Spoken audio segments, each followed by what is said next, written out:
Up until yesterday, Michael Schumacher had never been on pole in Belgium. Not anymore. Here comes the pole lap for Michael. Let's see what it is. 1:43.726. Up until yesterday, Kimi Räikkönen had never been on the front row of a Grand Prix grid. Not anymore. He's gone absolutely to the limit of the circuit of his car. Up until yesterday, no Jaguar had got higher than the fifth row of the grid all season. Not anymore. Yeah, I'm quite happy, especially Eddie being in 8th position, which we all know is a good racer. So I think a very good result for this year's season. But not everyone was happy. VAR had a frightening day as Olivier Panis blew up. And teammate Jacques Villeneuve tried to see if the car was any better going backwards. Might need some help on the aerodynamic shack. Jordan also had a hairy day as Giancarlo Fisichella tried the gravel route as well, but at least he was going forwards. And as for Williams, well, Ralf Schumacher just about finished his call in time to out-qualify Juan Pablo Montoya, who had one run aborted by Kimi Räikkönen and who explained exactly what happened in his best Spanish. Räikkönen, what a idiot! Full translations available by sending a very small donation to my home address. Now then, Jeremy Hart and Damon Hill are on duty again. Damon, you had the odd altercation in your time. Who do you think was to blame for that one? Well, I mean, I've always blamed myself for all of my problems that I've had on the track. Which particular one were you referring to, though? Well, I was thinking more, not so many of the many that you had, but the one that Juan Pablo had here with Kimi. In this situation, I would definitely say the blame is Kimi's, because he should have been, he knows it's qualifying, he should have been looking in his mirrors earlier. And I think Juan Pablo was justified because Kimi actually changed his mind. He looked like he was going to do one thing, then he did it, and then he changed his mind. I mean, he did his best to get out of the way, but he shouldn't have been going that slowly there, that particular spot on the track. So Montoya quite justifiably upset. I think Montoya frustrated generally with his qualifying performance in recent weeks. Yes, I mean, he seems to blow hot and cold, doesn't he? He sometimes gets it together and other times... I mean, there's no question that the determination and the skill is there, but I think sometimes he has trouble setting his car up or finding the best setup for his car. Situation normal. Michael at the top. Amazed to find out that he hadn't been on pole in Belgium before. Yeah, right. But McLaren very close, and Kimi Räikkönen in particular. Do you think he has a chance this afternoon? It's going to take Michael to trip up, I think, for Räikkönen really to have a chance. I mean, he showed that great speed in qualifying, but he never got the perfect lap together. He was great in sections, but never got the 1, 2 and 3 sections together absolutely perfectly. Otherwise, he really would have pushed Michael, but I don't think in the race that he's going to be that close. I think the Ferrari's out on its own. Further down the grid, but not much further down the grid for a change this Sunday, Jaguar and Eddie Irvine. What chance they have of actually getting in the points, perhaps? Well, the first thing to say is that you cannot qualify 8th on the grid here without having a fairly good car. There's no sort of trickery to this. It wasn't like it was a wet session. The car must have been. They must have found a good setup for the car, and now he's got a good chance of getting some points if he can just keep that momentum up. And Nicky Lauda's right. I mean, Eddie Irvine is a good racer. He's got a lot of experience, and he'll be able to deliver them some points if the car's capable of doing it.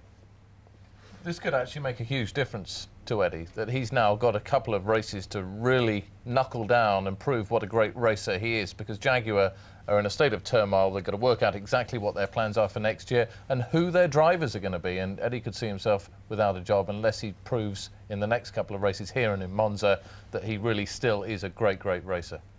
No race is complete without a potential disaster, and it comes in the shape of the Saubers this time out. What on earth is going on there?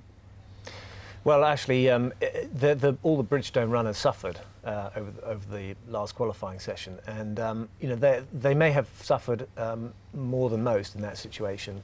But Sauber, again, they tend to start the season well. Traditionally, they seem to start the season well, and then they seem to lose their way towards the end of the season.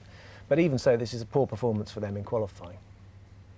Well, in a moment, we'll concentrate on the here and now. But first, let me peer into my crystal ball to see if I can predict what's going to happen in 2003. I see a tall stranger. Maybe he's just strange. With just 3 races to go after this one, the driver lineups for 2003 are becoming clear. Here's a roundup of which drives are confirmed and which ones are still up for grabs. In 2003, Michael Schumacher and Rubens Barrichello will be driving for Ferrari. Did we really believe that Michael would retire before trying to take a record-breaking 6th World Drivers' Championship?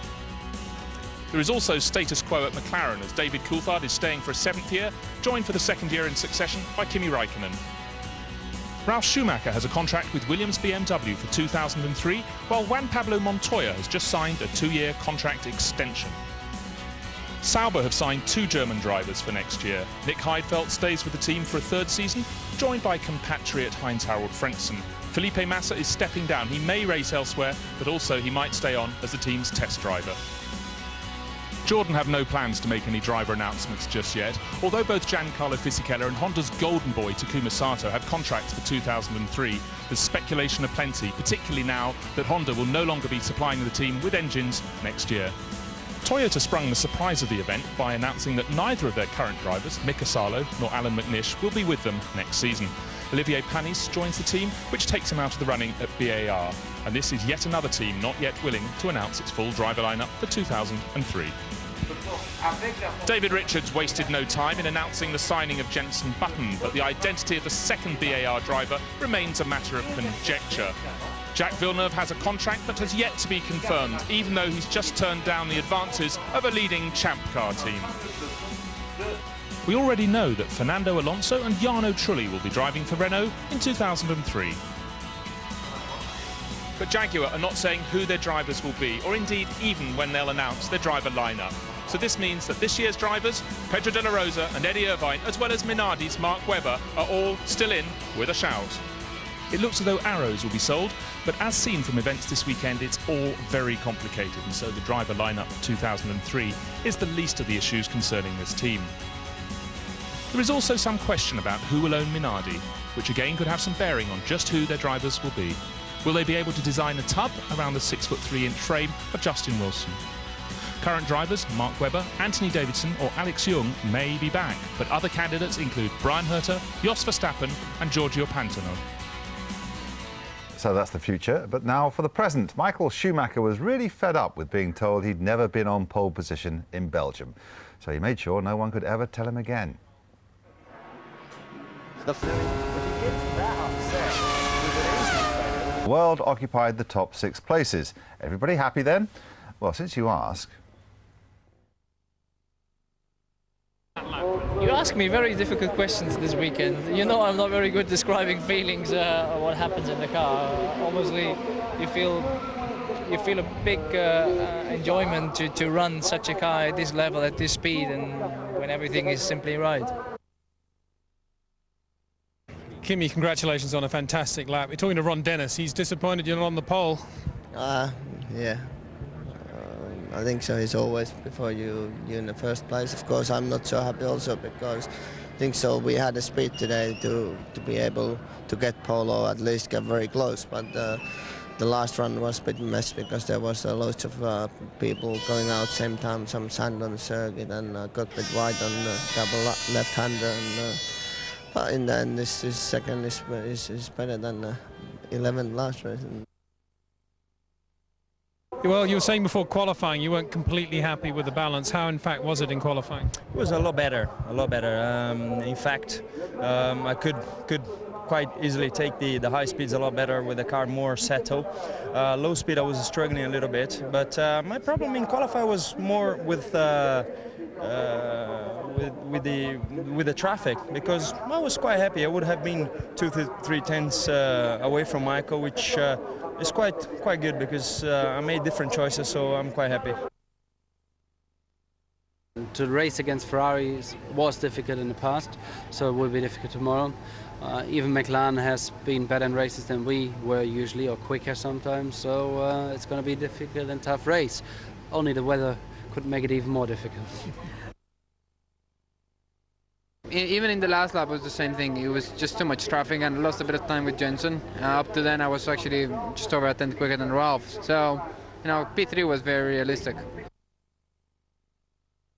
Kimi must be very happy with that front row position. Gives him a really good chance to lead into the first corner. You know, I opted for a different strategy in the tyre, so on the belief that it might give me a better race performance. And whether that enables me to overtake or not in the race, we're hoping that we'll be slightly more chance here in Spa than say in Budapest. That's the top 6. Let's have a chat with our top 2 about the top 6, in fact the whole grid. But I'd like to start, if I could, Damon, by talking about the Williams drivers. Ralph is certainly a lot happier when he's faster than Juan. He's been happy for a few weeks now. Is that rivalry simmering, or is it a boiling point, do you think? I think they're very different characters, and I think that that Ralph is affected more, I think, by not performing well than Montoya is. And but it seems to me quite obvious when he's done well, he feels he's done. It feels like that is a problem for him. If his teammate is quicker than him, he gets very down. And the moment he's qualified ahead of him, he's not so concerned about where he is on the grid as long as he's ahead of his teammate. And so, still some things that he's got the ability, Ralph, but he's still concerned about other factors. I think that seem to intrude on his driving, which doesn't affect Montoya. He's not bothered in the least. Jeremy, it's quite an interesting comparison between this year and this time last year between the two Williams teammates, because one really got Ralph rattled towards the end of the last year, and Ralph was just all over the place mentally, and he seems a lot stronger now, a lot better equipped to deal with Juan Pablo and his very strong personality than he was last year. So I think they're on a mental level than they were last year, so that's quite interesting. Other teammates of note, the McLaren drivers. Now, David there seems perfectly calm and not going to rise to any awkward questions, but he must be slightly bothered that the younger man is storming away at this time. Well, it does seem that he's always the bridesmaid, and every year he's signed for a 7th year in McLaren, and there's always someone, a new teammate, who always seems to be able to take the shine and also get the affection of people like Ron Dennis, you know, who Ron was clearly brimming with when someone asked him about the moment that Kimi Räikkönen had in qualifying, where he put a wheel off on the dirt. He could see him suppressing a smile, saying, "Yeah, well, he's brave, isn't he?" You know, you could see the kind of fatherly pride he had in his charge, which isn't there for David. And David's just going to have to live with that. You know, he always has to get through, and he does do a good job, David. But it's always, you know, there's this little bit. What more does he have to do to make people believe in him? And there's always that element with David. Pairing, the Ferrari pairing. Michael's out there at the front. If we look at the grid, we can confirm that his teammate isn't second but third this time, which must be something of a disappointment. But there's nothing in Barrichello's body language so far this weekend to suggest that he doesn't think he has a chance of winning. In fact, some might have argued that he came first last time out. He didn't actually win the race. I think this is...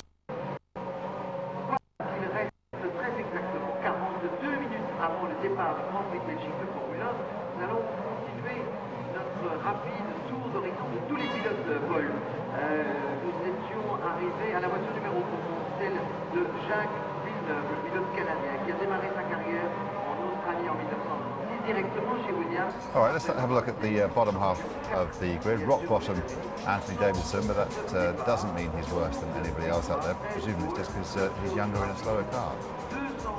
Well, you have to bear in mind also it's the first time for Anthony Davidson at Spa in the Formula 1 car. He's qualified respectively well. I mean, he's got the car in the race, which is more than Alex managed to do, and he's got reasonably close to Mark Webber. Mark you'd expect to have the advantage over him. So Anthony Davidson now has to do better than he did in the race in Hungary, and Spa can be a tricky one.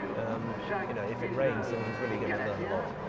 This is also a crucial one for him because Alex Young comes back in Monza in 2 weeks' time. So Anthony's he did well a couple of weeks ago, but he's really got to show what he's made of, and that he's got the stamina and the speed in a full-length race, especially around somewhere like Spa.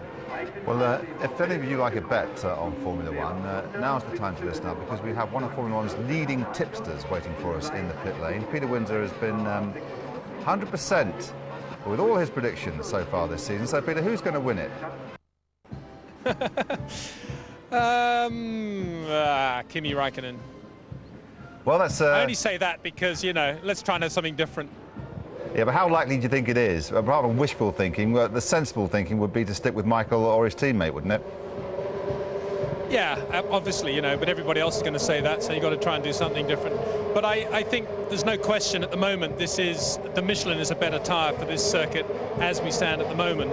And I think the fact that the Ferraris are that close to McLaren is indicative of that. And then you look at the rest of the Bridgestone runners, they're nowhere. So you've got to say the Michelin is the better tyre. And who's in the best shape on Michelin's? Maybe not Kimi, because he's the only one of the top runners on the soft compound. Everybody else has chosen the harder compound.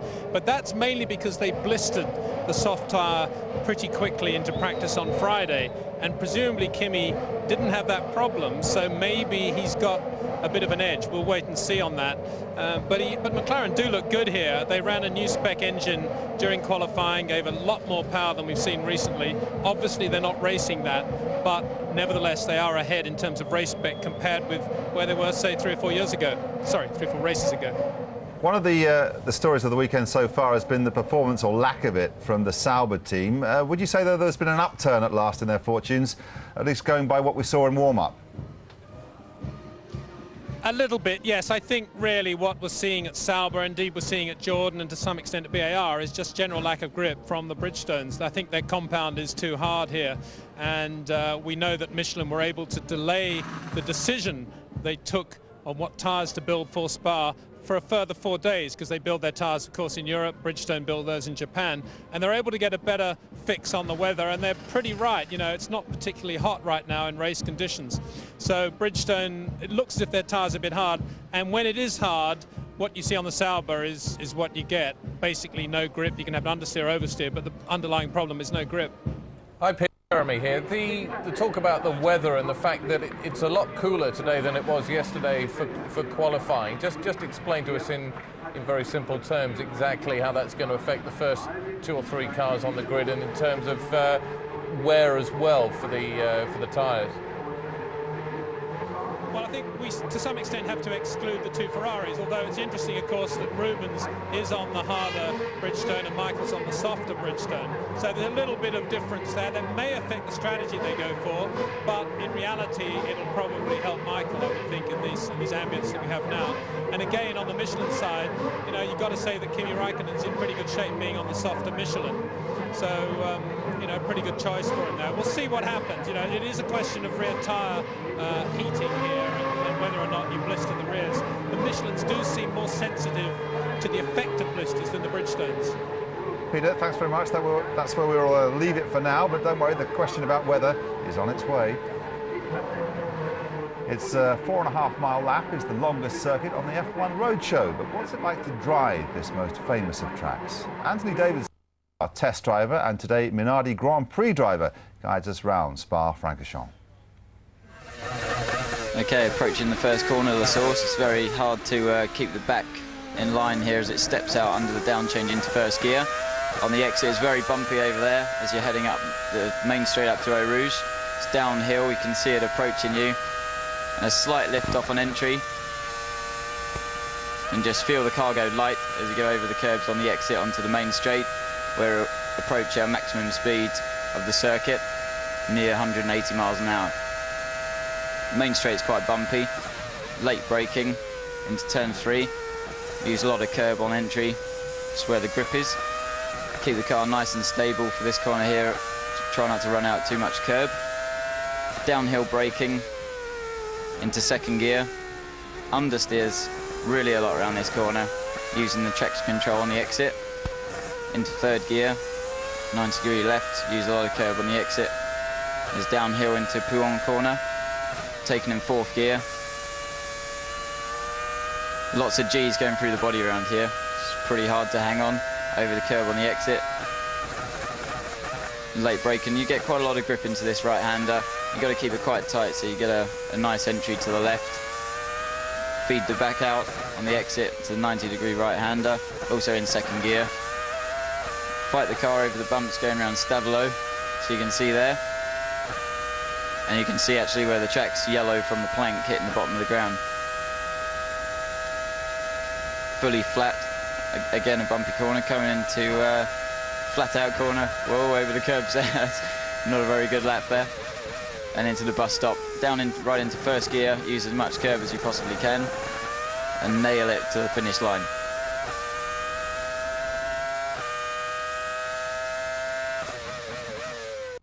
Davidson. At the other end of the scale, of course, Michael Schumacher, who today bids to make it 10 wins in a single season and thus break the record he co-owns with our Nigel Mansell. And our Nige is currently in the pit lane with our Bruce. Nigel Mansell, standing here at Spa-Francorchamps, good to see you. Is it a circuit that is a particular favourite of yours? And also, would you be concerned if it gets dropped from the Formula One calendar? There's talk of that doing the rounds. Well, it's one of the most sensational circuits in the world because it's very high speed, it's long, it's challenging, and I mean, it's beautiful. And you know, the sun almost might come out this afternoon, so it'll be very sad if they lose the race here. Now, looking ahead to this afternoon, obviously as a former Ferrari driver, I've seen you popping in and out of their garage.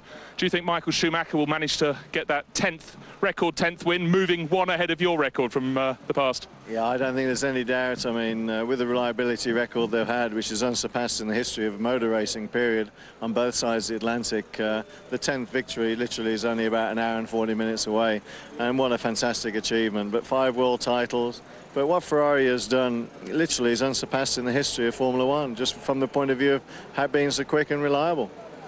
Now, as a man who's raced here a lot, what would you be thinking now if you were about to go out in 45 minutes, looking at the sky? Do you think we're going to have rain? Do you know what? If I was a Ferrari driver at the moment, I wouldn't be thinking anything. I'd just be very happy that I was going to be stepping into the Ferrari car. Come rain, come sunshine, come whatever, I think they've got it sorted. And I think they're on 2 different strategies as well, so it'd be interesting. But Ferrari have got everything so under control. It's fantastic. Nigel, great to see you here. Thanks for talking to us. Now then, in October we plan to get all our competition winners together to find out which one will actually become the owner of this year's Jaguar R3. Want to be in the mix? That's where you're lying, isn't it? Then this bit will be of interest to you. It's fast, it's furious. And we're still to know, of course, who Toyota are going to have joining him. Yeah, it's just looking at the back of the car that there's that third element on the rear wing.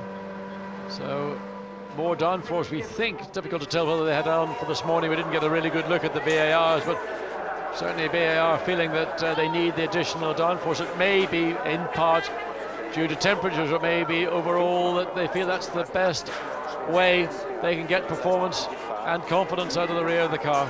So the 2 Ferrari drivers coming through together, and I wonder if that's how they're going to end up finishing this race as well. Never been Schumacher Barrichello 1-2 at Spa before. Maybe this is the opportunity. Barrichello won last time out, of course, in Hungary.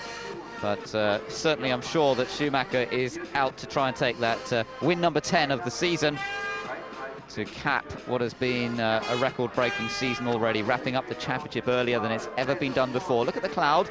It's been settling in a little bit over the last hour or so, and still a prospect perhaps of showers later on. Just have to keep a close eye on that weather situation. Pedro de la Rosa prepares to climb aboard the Jaguar. We're just under 2 minutes away now from the pit lane being opened. Yes, that weather pattern may become a factor. Maybe a little bit later in the Grand Prix may turn up. Of course, teams are able to watch the same pictures that we have here on screen, and they have radio contact with the drivers. So if this one part of the circuit, for example, Stablo being the lowest part of the circuit, or here literally at the start-finish line, depending where the car is on the track, there is an option to be able to tell the driver it is raining here in preparation, either to come in and do a stop if the rain is absolutely torrential, which it can also be, or just simply to warn the driver that there is going to be rain, and to make sure that you keep your eyes aware to see where those wet parts follow the flags. It'll be a yellow and red oil flag, but with the marshal pointing upwards to indicate that the moisture's coming from above.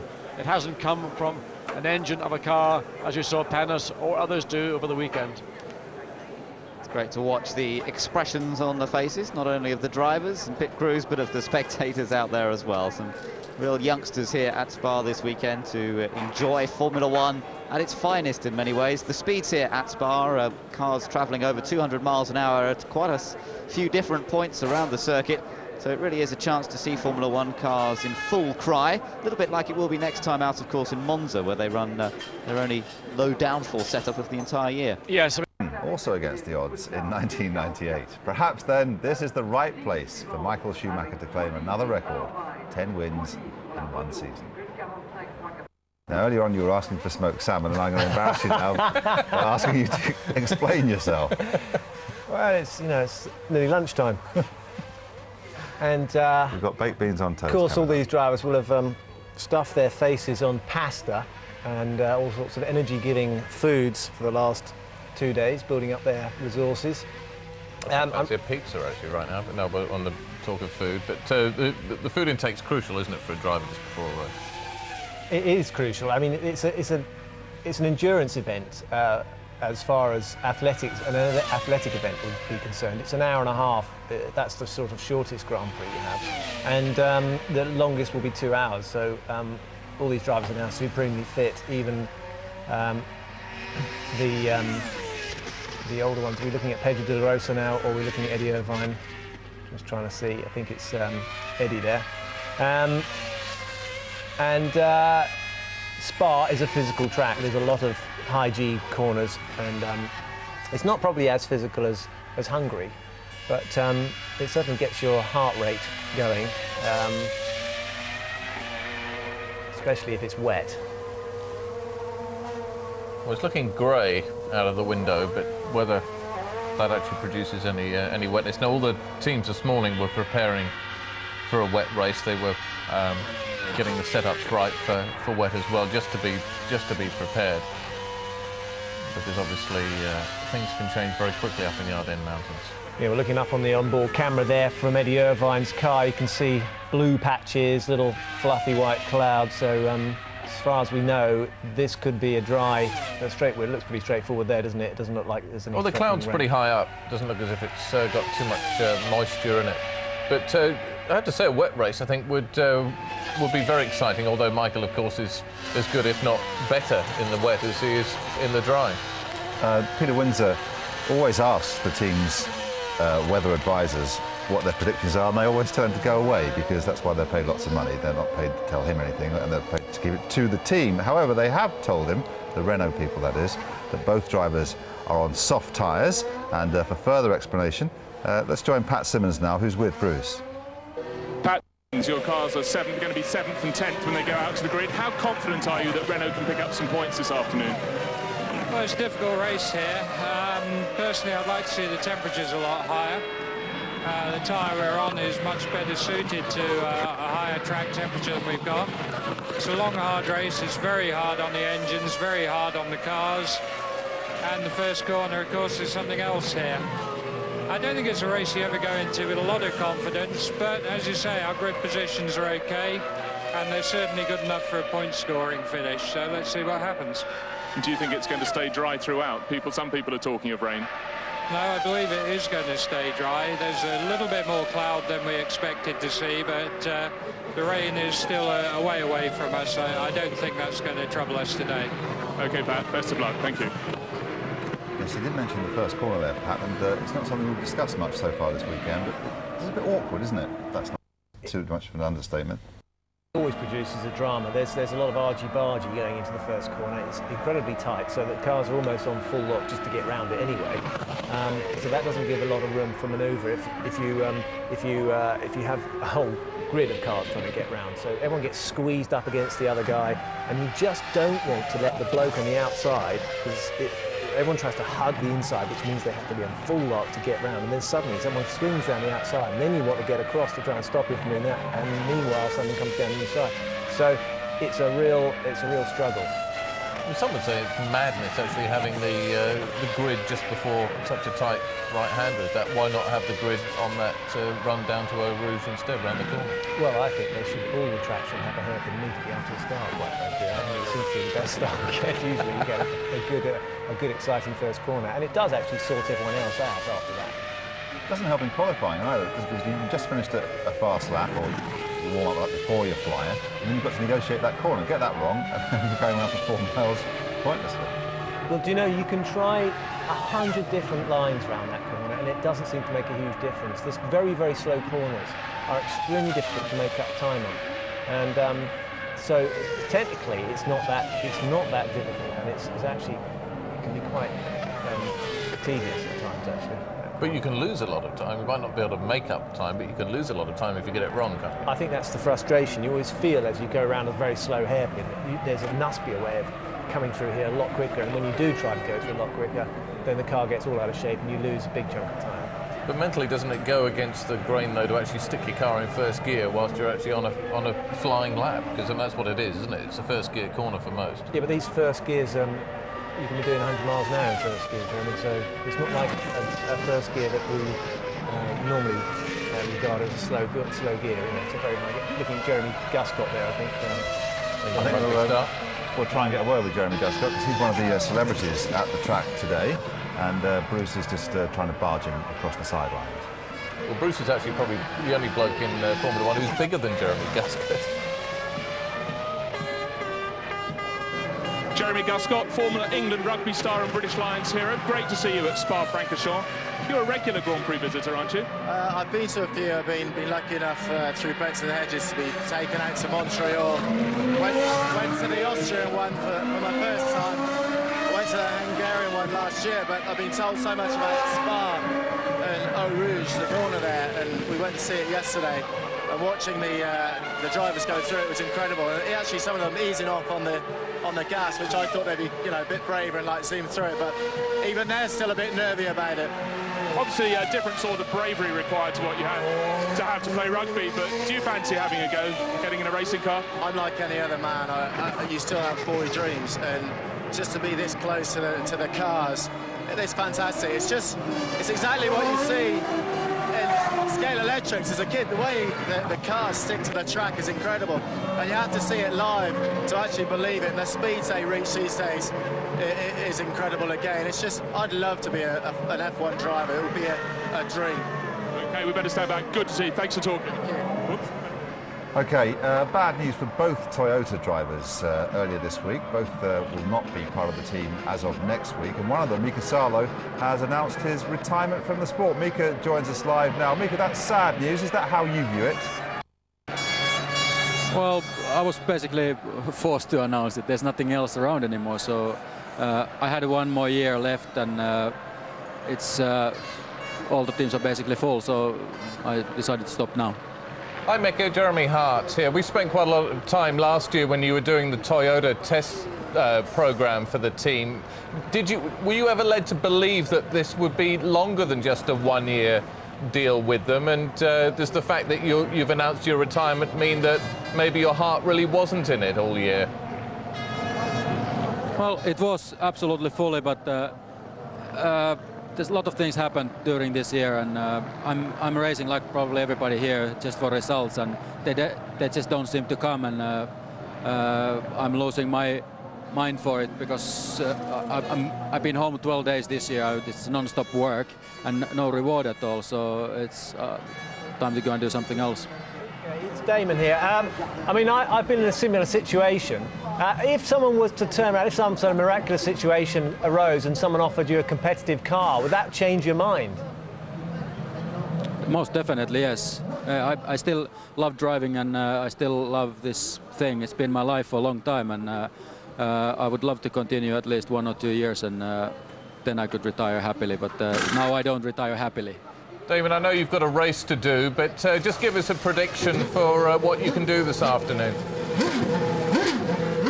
Well, we've been struggling on the slow circuits past 3 or 4 races, and it's a high-speed circuit here and high-speed corner, so our engine gets the full advantage here, what it deserves, and it looks good. We're quick on a straight line, the car is reasonable. It should be a good race. Starting 9th is, we scored points from here before, and we need to do it now. Mika, good luck, and I hope that call comes before too long. Thanks very much. Thank you. Mika Salo, of course, is actually recently become a father. He was talking about things that had happened this year. You know, I'm not sure actually what we got an age for Mika. Is he 31, something like that? Yeah, he's mid-30s, and he became a father for the first time last year. That's last year, yeah. Some drivers it changes their lives completely. That they can't give it the same commitment. I mean, you're the father of numerous children, and did it change you? Numerous children, as far as I know, 4. All over the place. That's fairly numerous. And if any of them are watching right now, I'll just say hi, guys. Well, I mean, it does. The whole mind thing is hugely important in any sport, but particularly in a dangerous sport like Formula One. And there's nowhere like Spa to make you think about your own mortality. We've got a good view there of the white line on the exit of the pit lane. We just had news that drivers will not be allowed to cross that white line, as we see Sato making a practice start on his way to the grid. He's allowed to do that. It's a shame, just finishing off with Mika. I mean, he's 35. His glory days, I guess, were when he stood in for Michael at Ferrari. It's a shame to lose him. Well, let's have a chat with Eddie Irvine now. Eddie, you must be well pleased with that grid position. Yeah, obviously, we normally go a lot better in the race than we do in qualifying, so if we're up here, it looks reasonably good for the race, although the Michelin's had a big tyre advantage yesterday in over 1 lap. Eddie, it's Damon here. What would you put down the improvement in performance to this race? Is it the drive or is it the car? Don't think it's either. I think it's tyres. And this circuit, we don't need maximum downforce, so that's our problem. We don't have enough downforce, so we go to places like Monaco, and that we struggle to get the load. In Budapest, we struggle to get the load, but we've come here, we can drop the wing. We're not as efficient as the other people, but we've got a good engine that can let us run more wing. An engine pushes us along so that even though we're less efficient, we don't lose out so much time. Hi Eddie, Jeremy Hart. Sorry mate, Jeremy Hart here. Just a quick one about the future. I mean, if you do particularly well here and in Monza, do you think that will save your seat? Should it be under threat at Jaguar? I'm standing here and I'm not very worried at all. Next year's not an issue. This race is, so good luck with it. Thanks for talking to us, Eddie. Thanks. One of the more curious figures on the Formula One grid, Eddie Irvine. I mean, you know, he's a bright guy, and you just don't know which way it's going to go with him. I mean, he said he's not worried about his drive for next year. Niki Lauda's not made any claims that he's signed both drivers or any drivers for next year, so we don't know about that one. It's probably not a sort of topic of conversation he wants to bring up just before he goes into a serious race, which is probably the most serious race for Jaguar this year, bearing in mind all the problems that have been raised about the future of Jaguar. Yeah, much improved performance by Jaguar, and a good performance too so far by McLaren. Let's have a word with Adrian Newey now. Peter is with him. Adrian, we just saw you having a look there at the rear suspension of the Ferrari. What do you reckon? Well, it's obviously a good car. It's the usual thing, half of Ferrari down at us and half of us are up at Ferrari. No, you don't really learn anything, but it keeps everybody amused. It's all part of the game. Car's going very well here. What's the feeling now just before the race in terms of, for a start, obviously you've got a different tyre choice there, but what is the atmosphere like in the team? Difficult to know. I mean, in the race it's going to be how our degradation compares to, on the Michelin tyre compares to Ferrari's degradation on the Bridgestone tyre, so until we know that, it's really rather difficult to forecast at the moment. Very difficult circuit to get all that data together.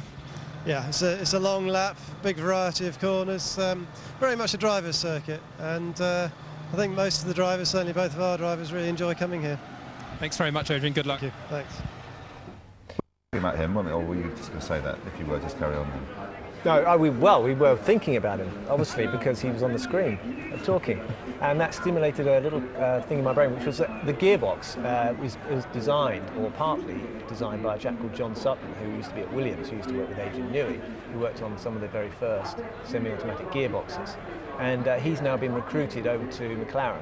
And so Adrian's obviously looking now at the Ferrari and thinking, right, well, pretty soon we're going to have one of those special gearboxes. And the gearbox is one of the areas that Ferrari have worked on to try and improve their car, and McLaren obviously know that is a quantum step forward, and the recruitment of a Ferrari gearbox man, even though he was previously at Williams, will make McLaren a stronger team in the engineering department. Well, this is a crucial moment because there's only 8 months, dare I say it, before the start of the next season, and this is the time when new cars are at the absolute most critical design period. So to pull in somebody like John is very important. I don't know what Renault are doing, but they haven't done so badly this weekend. 7th place is a pretty good place for Jarno Trulli, who's talking to us now. Yeah, no, I know we shouldn't really be talking about tyres. The information I had this morning was incorrect. It was that the two Renaults were on the soft tyre, but in fact you're both running the harder Michelin. Probably, yes. Well, we just had Pat Simmons say that he'd like it to be a little bit warmer. Yeah, we would like to have a bit more temperatures, yes. Will be nicer for all Bridgestone runners. But anyway, tyres are running very well on this circuit. All the Michelin runners, you mean? Yeah, I mean, we can see from the grid, it's very clear that the Michelin has got an advantage here on Bridgestone tyres. Why did you choose this tyre? At what point of the weekend prior to 12 o'clock Saturday did you choose to go in this direction with the compound? Well, basically you do test the two compounds. You try to figure out which is the best in which condition and what's the best handling on your car. Whilst anticipating what the weather's going to be on Sunday? Well, you try, but you never get it right, so you just manage to do the best on that stage. How's the car feel onto the grid here? Well, at the moment, very good, so I'm confident for the race. Okay, thank you very much, Arno. There aren't many famous Belgians, but I don't know, I know at least one famous former Belgian Grand Prix star. His name is Thierry Boutsen, and he's standing by to have a chat with Bruce now. Thierry Boutsen, good to see you. I take it you come every year to the Belgian Grand Prix. Did you get to other ones as well? It's the very first time since I retired that I come to the Belgian Grand Prix, believe it or not. I've always been busy with other things, other races when I retired from Formula 1, and then I had the accident in 1999 where I was very badly hurt, and it took me some time to recover from that. I've been to Monaco Grand Prix a couple of times because it was that's the place where I live, but this is the first time I come to a proper race on a proper circuit in a different area than where I live. So it's nice to see all these people here, I see them again and meet the people I've been working with in the past, and see Bernie and see all my friends and the friends I've been working with before. Now, what do you fill your time with now you're not a racing driver anymore? I've got a couple of business going on. I'm a broker in used aircraft, corporate jets. That's one part of it, and the other one is in financing. I'm working in collaboration with other people to a hedge fund. So we are making money work and trying to make people make money. So unlike Mika Häkkinen, you're not spending the rest of your life by the swimming pool or the lake. Well, that's probably something I could have done 1 or 2 days, getting bored afterwards. So, no, I have always had different hobbies. When I was doing Formula 1, I was very much involved myself in aviation, flying myself, having my own aircraft. And automatically, when I retired from racing, I turned myself into the aviation business and finance as well at the same time. So I'm pretty happy with what's happening now. Well, it's good to hear you're busy. Great to see you. Thanks, Thierry. He always has been a tall bloke, and he's reasonably much the same size as what he was when he was driving. So if there was no problem for him, what's the problem with Justin Wilson? I think Justin Wilson is even taller than Thierry Boutsen. I don't think Thierry Boutsen's 6'3". He's. I was once told that I made Thierry Boutsen look professional, which was like one of the worst insults I've ever had. But he's a jolly nice chap, and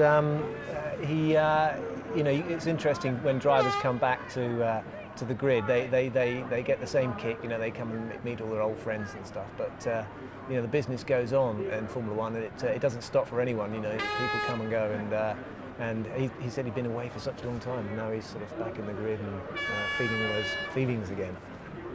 Feelings. I've caught the music thing from Jeremy. It's not my fault, it's his. Now then, Ross Brawn. He's a main man at Ferrari, and he's waiting to talk to us now. Ross Brawn, you always seem to know everything. Is it going to rain this afternoon? We think not. Obviously it's very cloudy, but our forecasts say no. But it is the same forecast we're shedding out at Silverstone, so we're going to be ready for everything. Now, former Ferrari driver Nigel Mansell, we just interviewed him, and he assured us that your drivers are on very different strategies. What's your comment to that? Well, he ought to know. Why did he choose them? No comment. Thanks, Ross. We've spoken to one Toyota driver. Let's have a word with the other. Peter Windsor is with Alan McNish. Hi, Alan. I think we can just about see the first corner from here, can't we? Yeah, I've got to get all these mechanics and probably the 12 other cars out of the way, and it would be a lot easier. It is kind of a weird start here. It's quite uphill, and of course the guys behind you are actually on a corner.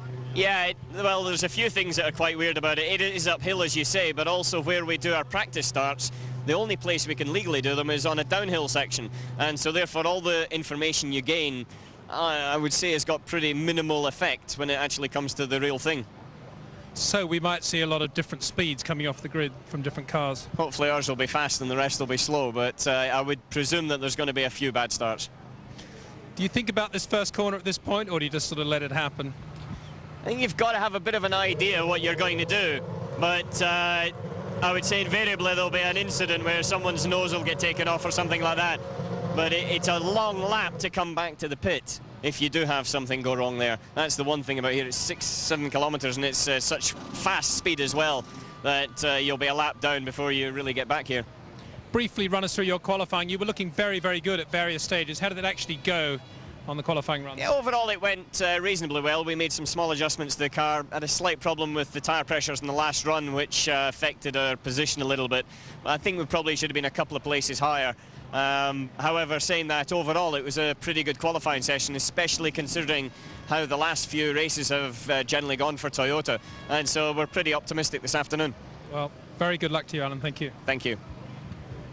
It's chipper in the face of adversity. Now, while he was talking, just before he started talking, they flashed up previous winners of this event. You're a bit of a Spa Meister, aren't you? I only just realised I've won it 3 times. Don't tell me you just realised. Well, I mean, don't forget, one of them I didn't actually lead. I actually won it at the airport. So, yeah, you know, you tend to remember the ones we were on the track at the time leading and won. Did the last one mean more than the others because it was in adversity? The last one was a classic race. It was a race that we actually, it was an hour after the restart. There was a big shunt at the start, and it was the first win for Jordan, and it was wet, and there was a safety car. It was a real big event. And that was my last Grand Prix victory, so that was quite a memorable one. And you're telling me that when you first saw this graphic, you realised that you'd won it 3 times?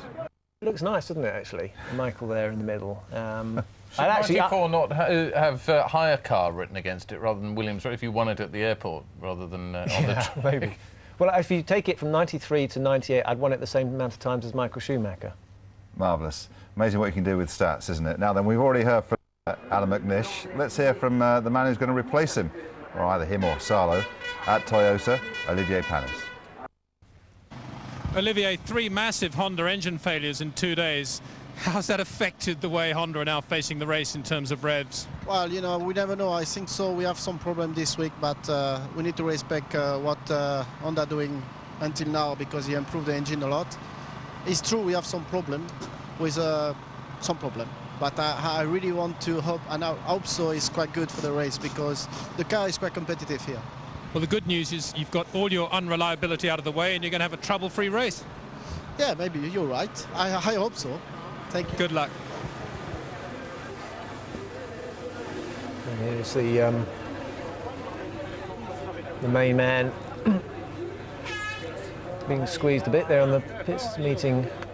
Mr. Eccleston meeting, I presume he's King of Belgium.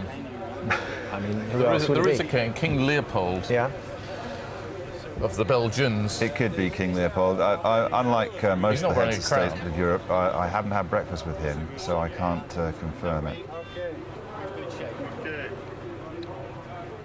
Yes, Olivier Panis sort of being moved around from team to team, sort of middling team to middling team. He's sort of, I don't know, he's one of these drivers who seems to get a drive. Why Olivier Panis and not Mika Salo? I kind of can't work that out, actually.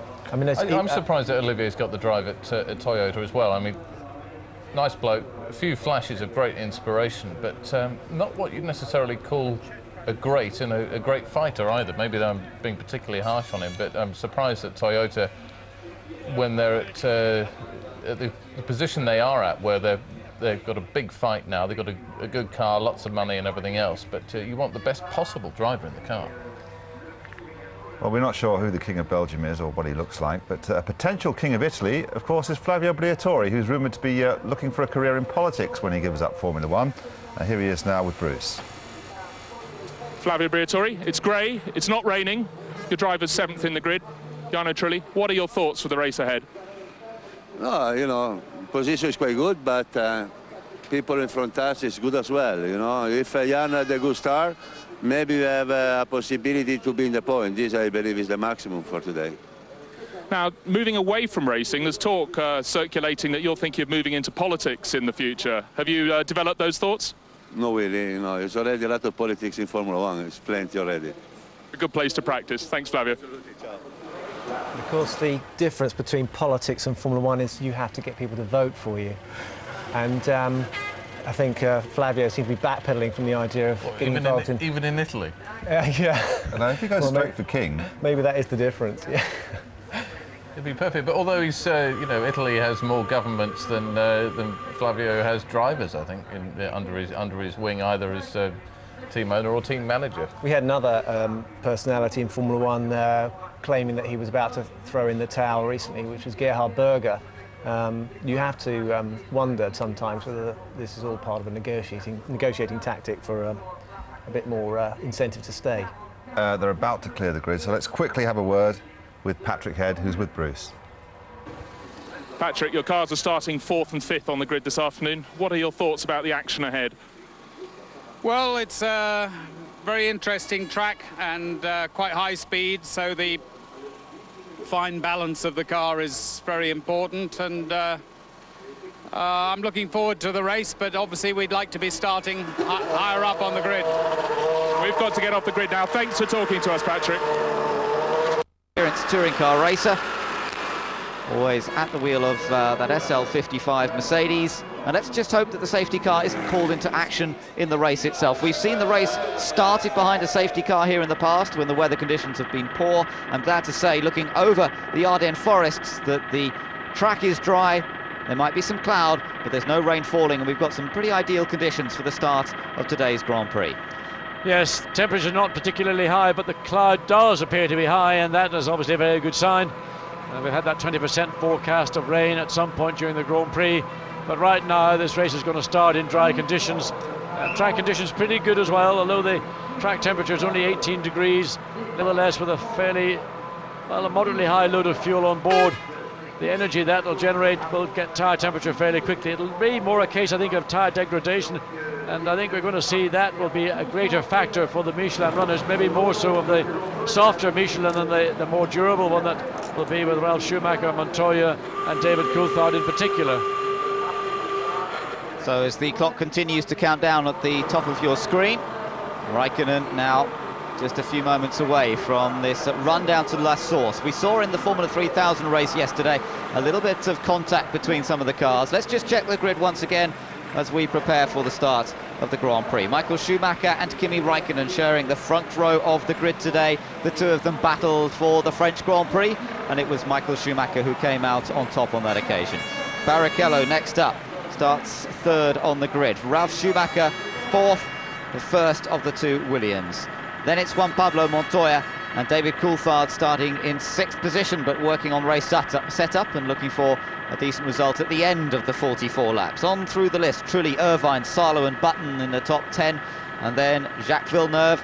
Alan McNish starting 13th ahead of Fisichella. Then it's Panis and Sato, Massa and Heidfeld, and at the back the two Minardis, Mark Webber and Anthony Davidson. And just one last minute bit of news from the pit lane, and that's Rubens Barrichello will in fact start in the spare car rather than his race car, so rather a late minute change for Ferrari, and maybe because Rubens has not been entirely comfortable with the balance of his car throughout the weekend, he may decide that he thinks that the spare car is going to give him a better run here this afternoon.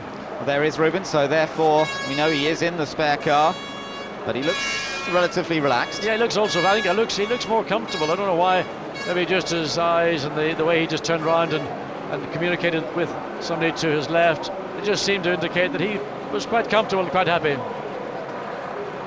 Best result here in Spa, 5th place, and that was last year. It did hit the tyres at the bus stop chicane last year. Now we don't seem to have tyres on the bus stop chicane this year. We have a few plastic poles. We had tyres out for the Porsche Super Cup race, but they will not be there in the Grand Prix.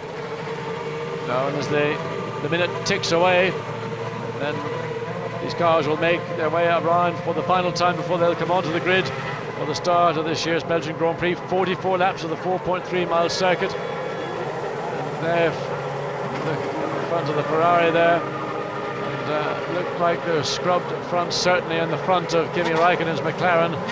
As we just say, yes, you can see those tyres have been run. They're still pretty fresh, But nonetheless, they've just done the initial run, 2 laps running. As for Michael Schumacher, we did see him go out of the pit on what I thought was a brand new set of sticker tyres.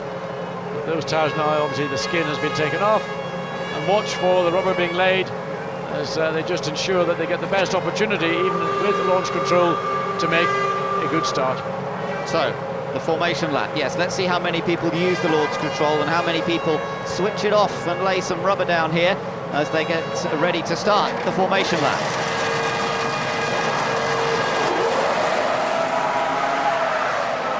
Well, several people you can see laying a bit of rubber down, Raikkonen in particular there.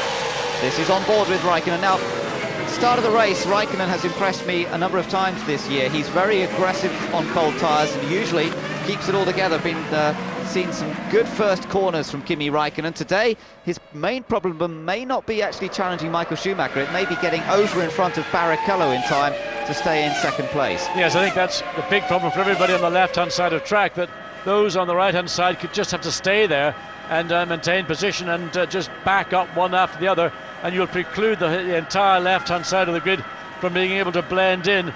There will be contact, I'm certain, from 1 or 2 people. Usually it'll happen in the middle towards the back of the grid. Nevertheless, with Raikkonen, Ralf Schumacher and Coulthard, the principal front or left-hand side of the grid starters, all trying to squeeze in on top of Barrichello, Montoya, and truly, well, it could be a bit of a squeeze into turn 1.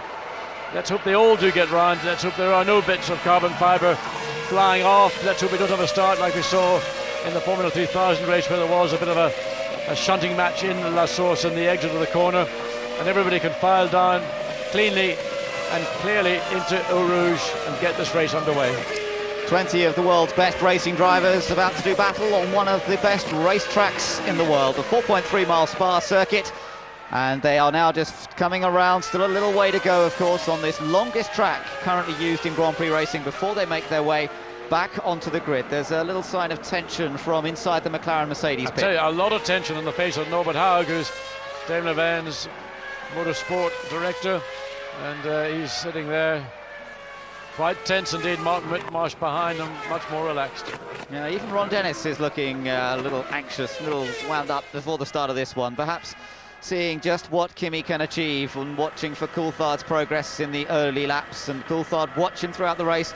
He knows it's a long race, this one, 2 stops. He'll be making the most of the strategy here today.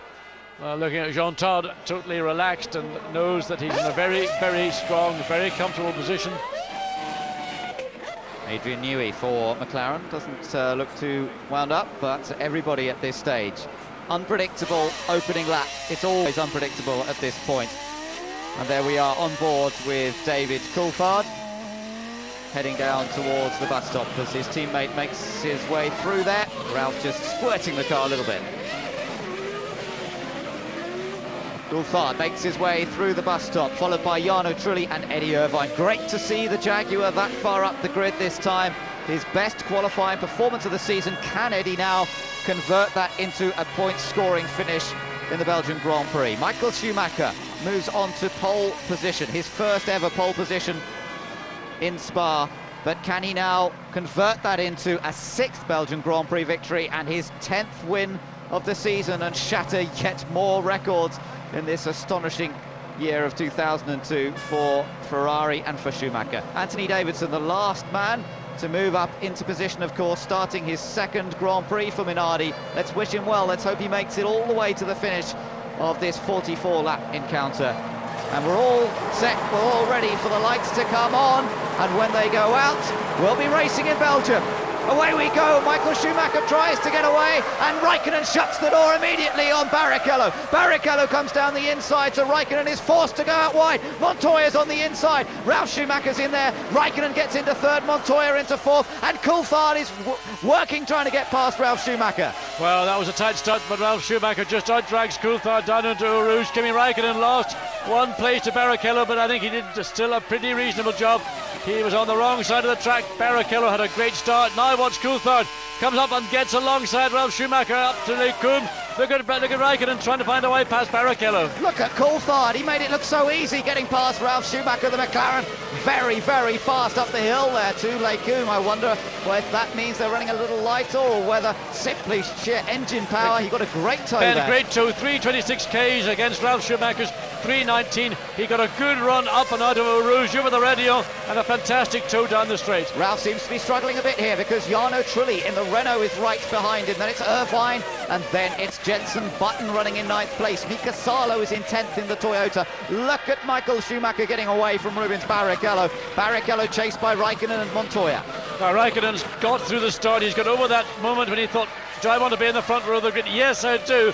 But he did the right thing. He came across, but he just didn't have enough bite on the initial start to put himself ahead of Barrichello. Now running in 3rd place, slides wide as he comes out of the first part of Stavlo. Everybody using more curb than we've seen pretty much all over the 2 days. But Michael Schumacher up and gone. Barrichello trying to follow in a slipstream, and Raikkonen trying to keep in contact as we come up to the bus stop for the first time. McNish made a good start. He's 12th, so he gained 1 on his start position. Fisichella is 13th, and it's Villeneuve who lost out. Villeneuve, the main loser. Look, a little bit of a battle there. Yeah, but the main loser of all is Olivier Panis. He's 18th. Panis dropped all the way down, and he started 15th, 18th. But the 2 Sabres making up a little bit of the ground.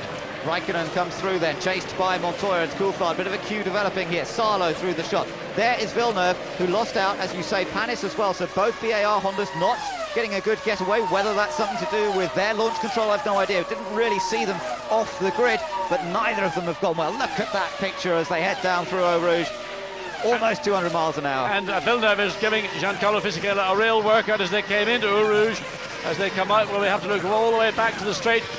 Toyota's pulling out, can't get the job done. Irvine's still running in that 8th place. Yes, so a solid 8th place. The Saubers there. Lock up coming into Lecombe. Somebody may have gone off track. We wait to see. 2 Minardi's running close together. Let's take another look at the start here and watch at the front, but also watch further back. We can see with the BAR's lost out. But watch the Renault. That's the Renault launch control. Truly moves from right to left. He gets position. That's why he's up to 7th. But Kimi Raikkonen really couldn't do much about Barrichello. He's got to watch Montoya up the inside. Montoya trying to find a way to squeeze into 3rd place, but it was David Coulthard there on the right of Ralf Schumacher. Schumacher dragged him into Eau Rouge, but the situations were switched when they came to Lecombe. And Montoya's got past Raikkonen. Montoya has moved up into 3rd position. It did look as though Raikkonen was beginning to hold up this queue, and Montoya has found a way past. He's up into 3rd. And David Coulthard now also coming close to the back of Kimi Raikkonen. Coulthard on the harder of the Michelin tyres, and maybe that's the factor. Maybe Kimi Raikkonen's tyres are not working in these conditions quite as well as the harder of the 2 Michelin. So Michael Schumacher and Rubens Barrichello, they have quite an advantage already, but let's try now and watch the lap times as they come through. Montoya got past Raikkonen, so we won't expect a particularly quick lap from Montoya on this particular one, but let's watch him as he goes on to the next lap. See whether he can close the gap. 2.4 seconds between 2.7 between Montoya and Barrichello at the end of the lap, and that's the gap to concentrate over the next few laps.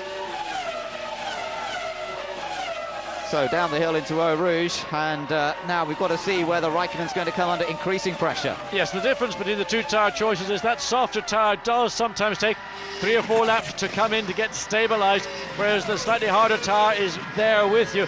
Again, just a confidence factor, but Coulthard very keen to put pressure on Kimi Raikkonen. Kimi Raikkonen realising that starting at the front is a lot more difficult than starting in row 3 or row there it is. Now, I don't know why he seemed, that was the corner on the circuit where he was outstanding all weekend, particularly on the exit, easy on the exit, but somehow he lost speed.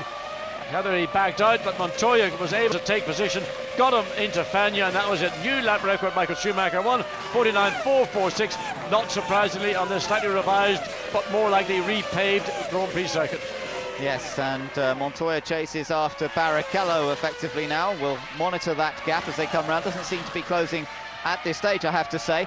Impressed by the performance of Jarno Trulli, who's staying so far with the McLarens and Williams. This is a replay of the start from the perspective of David Coulthard. Well, there's that launch control from Renault, but Coulthard gets up. Trulli puts himself to go around the outside, but he loses out. He gets squeezed out against the barrier. Coulthard now has a race, horsepower race, Mercedes-Benz versus BMW. Coulthard's got the initial run, but there's the difference in ultimate horsepower, and of course he has to concede. But watch as he comes out of this corner, because he gets a mighty 2 from the back of Ralf Schumacher, gets in the slipstream and pulls up alongside, a real good illustration of how a driver can use the toe of another car to his advantage. So that was Coulthard's move, and that puts him past Ralf Schumacher. Now they've come round to complete 3 laps. Michael Schumacher, a 49.066, 4/10 faster than Barrichello, and I have to say there's a second between the pace that Barrichello's doing and the pace that Montoya achieved on that last lap. So rather than catching Barrichello, Montoya is dropping further away. He's now 3.6 seconds behind the number 2 Ferrari. On board with Kimi Raikkonen here, looking back at David Coulthard. Yes, but the gap between Coulthard and the gap between Montoya, Coulthard slightly closer than Raikkonen is to Montoya. Ralf Schumacher just hanging in there, got out dragged up the hill by David Coulthard. Coulthard very, very feisty today indeed. Not happy that his teammate blew him away in qualifying. Tyre difference, now there's what happened to Kimi Raikkonen. No wonder how he kept that thing in control. He's virtually on the lock stops. That was on the second lap down the hill. Well, Kimi Raikkonen, that's got to be the save of the day, if not, for me, the save of the season. That was astonishing. That's one of the fastest corners here at Spa. It's taken in 5th gear. It's well over 120 miles an hour, and he had it completely crossed up through there. Fantastic reactions from Raikkonen. A little mistake, though, and it did allow Montoya to move into 3rd. So, heading around, Michael Schumacher has opened up a very healthy advantage. 2.8 seconds the gap between himself and Barrichello, and the 2 Ferraris gradually pulling away from the rest of the field. But I have to say we're in for a real treat in the battle as to best of the rest, because for the moment it's Montoya, as you see, but Raikkonen's still there, Coulthard's not far behind, and then Ralf Schumacher's a part of the equation, as is Jarno Trulli. So what a battle we'll have behind. Well, the gap now 2.7, so Rubens took 1/10 of a second out of Michael's lead. Barrichello had the fastest lap between the 2 Ferraris, but here's a battle going on the Saubers, and we've got Heidfeld, Massa running behind Villeneuve, and behind Massa you got Takuma Sato, and that rebuilt Jordan. So let's just see what these guys can do. The 2 Saubers who didn't qualify so well, running 15th and 16th. Massa chasing his teammate. Massa knows he's out of Sauber as a race driver next year. Maybe he will still be a test driver for the team, but he wants to earn a race seat somewhere. And I'm not sure that team orders will be respected to quite the same extent as they were in Germany. A bit messy through. Nick Heidfeld's about to be caught and passed. Heidfeld goes to the right to block, now tries to sort of squeeze, and trouble down at Eau Rouge. Is that David Davidson or Webber? It's one of the 2 Minardis. Massa can't get it done. I think, yeah, well, I just looking, I think Massa... Maybe he did get through, Maybe he did get through there. I think he did get past Heidfeld, actually. And Peter Sauber, yes, he did. He's got a little smile on his face. He had it all teed up. He had to go the long way around. Heidfeld wasn't keen. Here we see it again in replay. So Heidfeld in the middle of the road, then he blocks to the right. Massa comes up alongside. This is eyeball to eyeball stuff up to the braking zone, but Massa's just got the advantage. He gets a car length ahead, and nothing that Nick Heidfeld can do about it. That was pretty impressive stuff. It is Mark Webber who has pulled off at the side of the road, and it looks like it's a mechanical issue once again. Just about every session so far this weekend he's had some sort of mechanical reliability problem. It's a shame because their reliability record had been quite good. Well, huge. This Mark's had a really rotten weekend. Interestingly, David Coulthard currently in 5th place, now the fastest man through that first sector, chasing down his own teammate. But Michael Schumacher, yet again a new lap record, 1:48.995. Here's the battle with Villeneuve and Fisichella, the 2 Honda-powered teams. They come up into the bus stop. Jack, there's no way to go down the inside of Fisichella there. The braking zone is just too short. You've got to try and get it done, maybe up, as we saw Massa do with his teammate, into Lecum. So up towards La Source, and this, of course, a tight corner, but it's very difficult to actually get alongside somebody here. But watch out for Massa. Exactly, it's Felipe Massa's the one that's on the charge. He got past his teammate. He's pulled out, well, the best part of 1.4 seconds since he got past him. Nick Heidfeld being demoted now to 16th. Villeneuve chasing Fisichella. Massa zoning and lasering in on the back of Villeneuve. Yeah, and behind that was Sato, who got so out of shape at the top of Radillon. Pretty impressive save from Sato. The car moving around a great deal, and of course in race conditions it's not so easy flat through Eau Rouge, and they're having to work a little bit harder at it. On board again with Jacques Villeneuve as he chases Giancarlo Fisichella, and he's got Felipe Massa right behind him, remember. So watch for this move.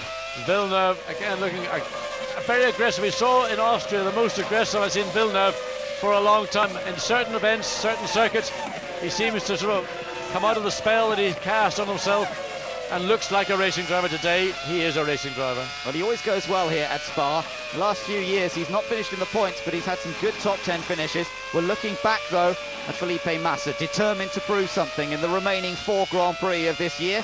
Uses a bit of curb there. Now he's into the slipstream of Villeneuve. You can see the car sliding around more. Yeah, and look at Felipe Massa. You can see he turns in, has to turn away from the corner, then bites again for the second time. As we watched Takuma Sato come out of the corner that trapped him this morning. He's chasing now Nick Heidfeld, and he's got Olivier Panis keeping him honest behind. New lap record once again for Michael Schumacher at a 1:48.965, and that further extends his lead over Barrichello, although staying fairly consistent at 3.7 seconds. We're riding once again with 14th position man Jacques Villeneuve, and he's attacking Fisichella. No, not quite. No, Fisichella all aware for that, but look, he runs slightly wide on the exit. Now a chance for Villeneuve on the run down to Eau Rouge. Giancarlo Fisichella slightly wide, missed the apex, was off the throttle, gave an opportunity, responding to the pressure from Jacques Villeneuve. The bottom of the car grinds its way up the rise out of Eau Rouge over the top at Radillon. Now he's got a decent toe. Can he convert this? He's got to move to the inside. Fisichella may well cover the inside. He does. And Villeneuve tries to naughty, more than one move. You could say that was certainly 1.5 moves from Fisichella. Villeneuve, you can see the oversteer about to build up. He'll not be happy with that. Fisichella did move clearly to the right. Villeneuve went to the left, and Fisichella came back to the centre of the track. 2 Honda-powered cars, of course, so there's not much to choose between it in terms of ultimate horsepower. And the Jordan and BAR pits are watching this one very closely indeed. Let's take a look from outside. Here's the first move from Fisichella. He goes to the right. Well, it's very... Yes, there it is. Now he cuts back. Now Fisichella comes back again. That, to me, is 2 moves. That could see Fisichella, let's say, having to come in and answer why he was doing that. Felipe Massa still looking for any opportunity to nip through himself as Michael Schumacher continues to build up a very comfortable lead here over teammate Barrichello, although the two of them have sort of held station over the last lap or so. They're building their lead over Montoya in third, though. He's now 7.3 seconds behind Barrichello. Yeah, but what's scary is he's 11 seconds behind the race leader in the space of 7 laps. He's picked up 11 seconds, and that is just, I mean, we didn't expect to see this, we didn't hope to see this. The fact is, it just proves how good. And here's this battle again. Oh, this is a Fisichella gets it wrong. He's gone straight across the grass at the bus stop, and I wonder if he'll get into any trouble for that. Villeneuve's not able to take advantage of it yet. I wonder, has Fisichella got a braking problem? We saw him make a mistake here in the previous lap. He's made another one now. Gone, there it is, all over. He made that mistake. I think he's got a brake problem because this bus stop the last time around Eau Rouge, and now in Eau Rouge gets it wrong. Villeneuve gets through, and that is unfortunate. Giancarlo Fisichella defended, but he could do no more. He's got a problem. Now Felipe Massa, he's going to pick up the slipstream. Watch for the young Brazilian make away past the Italian. This time Fisichella does not battle for that position. He knows he's got a problem. He knows he can't stop what is inevitable. So Massa moves up one as well. So we now have Villeneuve 13th. Massa comes up to 14th, and Fisichella moves back down to 15th place. Remember, the common denominator between these 3 cars, they're all on the Bridgestone tyre. Well, the Bridgestones are working brilliantly on the Ferrari, but the Premier League Ferrari cars working on the Bridgestone, but after that, these cars fairly evenly matched, but further down, just inside the top 15, but not much better than that. McNish still running in 12th place, remember, on the Toyota with the Michelin tyres. There's a big battle going on for 8th place. Eddie Irvine in the Jaguar. He's 2.8 seconds behind Jarno Trulli. Can't do much about that, but he's got his mirrors full of Trulli's teammate Jenson Button. 0.7 of a second behind. Button's all over him. Button hasn't got the squirt in the straight line to get past the Jaguar. Remember, Eddie Irvine, he knows that car works well in a straight line here. It's not a totally downforce circuit, so they can use what they've got pretty effectively. He's got the Michelin tyre, and Eddie, very difficult to pass when he's got the scent of maybe getting 1, possibly 2 points in an afternoon. Another brilliant lap from Michael Schumacher, and this time Barrichello did not stay with him on that last lap, so the gap has gone out to 5.3 seconds. I don't know whether Barrichello made a little mistake there somewhere, because he definitely dropped away a touch from his team leader, but the 2 Ferraris still dominating the early stages of this Belgian Grand Prix. That is the gap back to Juan Pablo Montoya. He has Kimi Raikkonen 1.4 seconds behind, and Raikkonen has David Coulthard right behind him, just 0.8 of a second between them. And I just wonder if David Coulthard could get free of Kimi Raikkonen. Could he actually run faster than he's doing? Because he's got to a certain point, where the performance of the cars is equal, but I believe Coulthard's got a little bit more potential at this point than Kimi has, but he hasn't got enough to get past. He's going to need some assistance, or maybe something from the pits, a call from the pits to Kimi, let him go. So watching him as he heads down the hill, he glances in his mirrors, but he doesn't have to worry too much, because Ralf Schumacher is some 2.3 seconds behind in the second Williams. And there we can look at the other battle you talked about, John. It's Eddie Irvine versus Jenson Button. I tell you what, it looked a lot closer on the timing screens than it does, in fact, on the road. But in fact, it is about, well, we're looking at 7/10 of a second, and that's roughly what 7/10 of a second looks like at this sort of speed. So horsepower, Renault probably getting close to what Jaguar have, but certainly no advantage to Renault. Where their advantage lies is they've got probably a more efficient aerodynamic package, but nevertheless Jenson not quick enough to be able to do anything with Irvine, who running and consolidating his 8th place on the grid, 8th place on the road. So let's just keep an eye on these two British drivers at the moment, at slightly different points in their careers, of course. Eddie Irvine, team leader for Jaguar, has had a disappointing time ever since he joined the Jaguar team, really. Was, of course, Michael Schumacher's teammate at Ferrari for several years. Had his great shot at the title back in 1999. Has never won the Belgian Grand Prix. His main objective today is to score some points. He's still running in 8th. We only have one car out of this race so far after 9 laps have been completed, and that is Australian Mark Webber. The Minardi pulling off to the side of the road down at Rouge. All the rest of the 19 cars are still in, and that includes his teammate, of course, Anthony Davidson. Well, Michael Schumacher by the lap, almost setting new lap records. 6.3 seconds advantage over teammate Barrichello. Now 17.4 seconds ahead of Montoya in 3rd place. So Coulthard not able, as you say, to really do much at the moment. They seem to be holding station at this point. Down inside the Williams pit, there's very little activity so far. 9 laps have been completed out of this 44-lap Grand Prix. Now, last year stops were made around this point, but last year the race was a different length because it was a restarted race. We won't expect to see the first pit stops in for another 6 or 7 laps yet, I would imagine, before we see the first pit stops being made. And so there's a little while here for Raikkonen and Coulthard to settle into their rhythm. Just to give you an illustration of the pace of this race, fastest lap last year was a 49.2, 49.7, I beg your pardon. This year already on lap 10 it's a 48.1, so over 1.5 seconds quicker on lap 10 compared to what we saw last year over the 44 laps. It's a very impressive pace that's being set up front at the moment by Michael Schumacher, no doubt about that. And 48.1, in fact, ironically, that's exactly the same speed that Anthony Davidson did in qualifying yesterday in the Minardi. So it just gives you some idea of how quickly Schumacher's going in the race, with lots of fuel on board, tyres that are now having done several laps. And Felipe Massa now quickest man down the straight, doing 334 kilometers per hour in the Sauber. Massa still behind Villeneuve, 1.3 seconds, but Villeneuve right on the gearbox of Alan McNish for 12th place, 0.4 of a second. Yes, he's gradually caught McNish over the last couple of laps. So we'll get another view of that, I'm sure, fairly soon. McLaren will keep an eye on the progress of their 2 cars. Another lap record from Michael there at 48.146. It's just lap after lap he's improving the mark, and it makes it look so easy. Every time we look at the leader, just driving smoothly, all under control. This is his teammate. Let's just watch with Rubens for a moment. Doesn't look too troubled, doesn't look frantic. Yeah, but I don't think he's even happy with the spare car. He said he prepared this to his race car, but nonetheless, just is still not as committed as Michael Schumacher is in the Ferrari. Rubens, coming through Stablo, coming out of the exit of Fagnes, still looks slightly apprehensive on getting the throttle open fully. No problems with taking Blanchimont left-hander, flat out, and Michael's about to set... Oh, we've got problems for Jenson Button.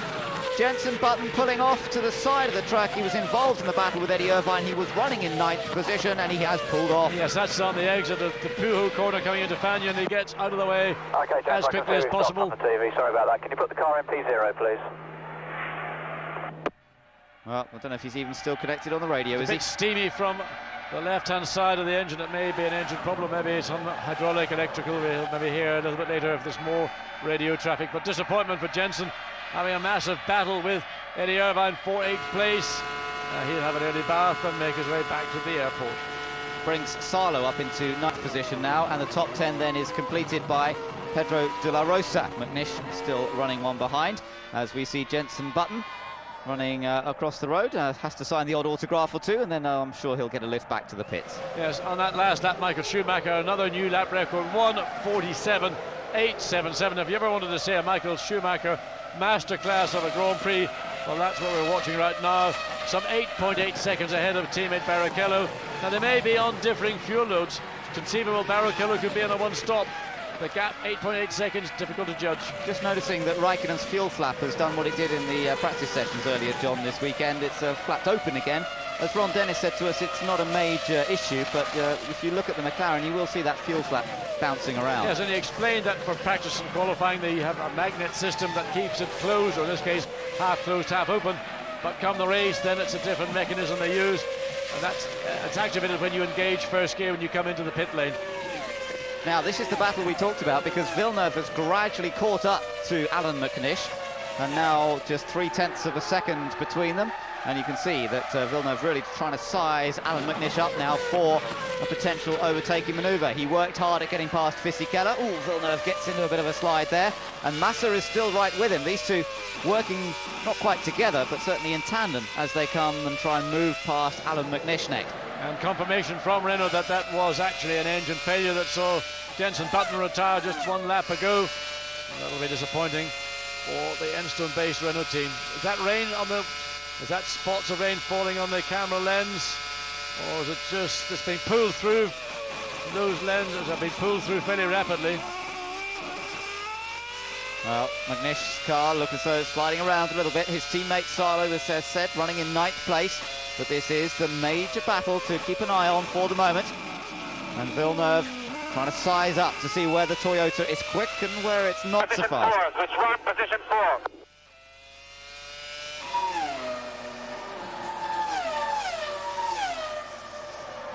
Yes, we've got quite an interesting battle going on here between Toyota and Honda, of course. I don't know whether that's maybe liquids coming from the back of McNish's car that we're seeing on the camera lenses. There's a film across that lens to protect it, and if anything gets on it, then it goes through its loop.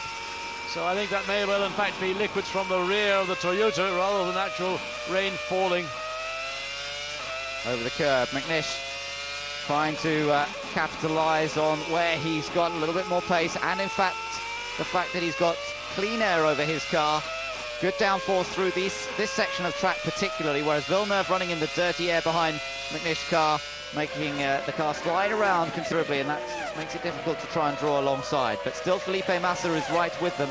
There's then a bit of a gap back to Fisichella. Fisichella's still going as Button's car is now moved out of the way. Yes, and those yellow lights down at Fagnes, they've been there ever since Button stopped. And they're there for one very good reason, because that's a dangerous moment as that truck picks up the car to take it to safety. And Michael Schumacher on lap 13, yet another fastest lap there, 1:47.706, another new lap record. Well, another stunning performance then from Michael Schumacher. He just making it look very easy at the moment as he accelerates away from the opposition. Even his teammate is a full 11.2 seconds behind, and that's a massive gap between the two Ferrari teammates. Barrichello himself, though, has a massive advantage over Juan Pablo Montoya. That's 15.5 seconds back to 3rd place as we ride once again with Jacques Villeneuve trying to find a way past Scotsman Alan McNish. And McNish resisting all the pressure from the former world champion, but he's got a horsepower advantage. And Toyota, you can see just coming out of the corner, bits of bodywork being picked up. Now I think that's hard to tell where that was. Yes, either La Source or the bus stop. I'm not quite sure quite where they were there. Now, can Villeneuve? Yes, he's got a good run this time. McNish just seemed to lose a little bit of pace through there. Yes, he did. He wasn't, I don't know whether it was just the tyres giving up, but there you see the two. Comes up alongside, but has he got enough horsepower? He's certainly got the courage to wait until the last moment to put the brakes on, locks up the inside wheel. McNish tries to cut back, but Jacques too experienced, too early. Watch Felipe Massa also. He's about to try and punch when McNish has been caught maybe slightly unawares by the pace of Villeneuve up through the radio and down the straight. So let's take another look at that. Let me just tell you, Sauber are preparing for a pit stop, but this was Villeneuve making the move on McNish. And that's how you play a pass. You can move once to block, but you can't do it twice. Alan McNish was totally fair. He tried to make the cut back, but Villeneuve too experienced, too bright to be caught by that one. So I wonder whether it's going to be Felipe Massa or Nick Heidfeld. Massa runs 13th. Remember, he's right behind now Alan McNish himself, so he's got the task of trying to get past the Toyota. Perhaps the team will bring him in rather than let him waste time behind McNish at this stage. I suspect that would be my choice. So here's what happened, we think. And Kimi Raikkonen, oh, whoa. That's the slow-mo David Coulthard follows. Again, you see the oscillation of the Michelin front tyre in particular as they ride those sawtooth curves, very aggressive. Let's look and see Jarno Trulli again, even more so on the front of the Renault than on the front of the two McLarens. Trulli, the remaining Renault in this race, still runs in 7th position. Now, is Massa coming in here? Well, yes, he is. It's Felipe Massa. So the team have decided to get him out of this battle, get him in, do the service, go back out, hopefully find a bit of clear track where he can run at his own natural pace and let that battle between Villeneuve and looking at De La Rosa, in fact, or the battle it was with McNish and Massa. So Villeneuve got clear air to Pedro De La Rosa, 5 seconds ahead of the Canadian. In 10th place, Pedro De La Rosa. So into the pits also comes Takuma Sato. And the fair bit of wear, Ben, on the front of those tyres. Yeah. Massa gets out as the work goes on. Sato's Jordan. But that was a fairly high amount of wear, I would have said, on the front of Sato's right slow here, John. Bit of a problem slow on the stop. right rear. And that's disappointing. Looked like the wheel nut isn't seating, the gun couldn't get it to pick up on the threads. Now he's out, but it's a slow stop, 17.2 seconds for Sato, 9.4 for Felipe Massa. Now watch that white line.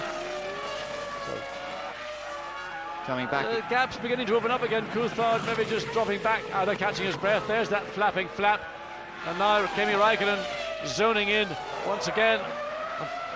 Juan Pablo Montoya as Toyota are preparing for a stop. Yes, Raikkonen's timing this carefully to get back on terms with Montoya before the first round of pit stops. It might allow him to get ahead of the Williams, so that battle is still very much on as you watch De La Rosa, who is just a fraction behind Mika Salo.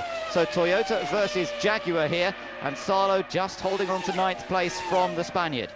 You'd have to think that the advantage is marginally towards the Toyota. It's got an incredible powerful engine, but here, this is what it's all about now, the battle for 3rd place. Raikkonen closing down as close as he's been up until the moment when Montoya got past. So let's watch to see if he can go flat out through Eau Rouge. Montoya may not be able to make it. Can he pick up the slipstream? It's not near enough, but certainly he'll draw close as they climb up the hill, get up towards Les Combes. Yes, he'll get a little closer, but I'm not sure it'll be close enough to challenge. And these two have had their moments, haven't they, in the last couple of Grand Prix, both at Hockenheim and in Hungary. And it looks as though we might be set for another wheel-to-wheel battle. Irvine in the pits. Yes, wheels, tires on. What's the problem? What's the problem? There was delay. now the car. I think it was they delayed Maybe it because to the tell Toyota. That could be, but that's disappointing for Eddie. He lost a couple of seconds of what was a fairly reasonable stop. Ferrari now prepare. And one would assume this is Michael Schumacher, but you could never assume that. Michael once again en route to set another lap record, but will he be able to have a chance to complete the lap, or will he be brought in by Ferrari? Good discipline from Jaguar and from Irvine there. He must have been realised it was ready to go, but Michael he had to Schumacher wait. is in. Michael Schumacher comes in then from the race lead here in Belgium.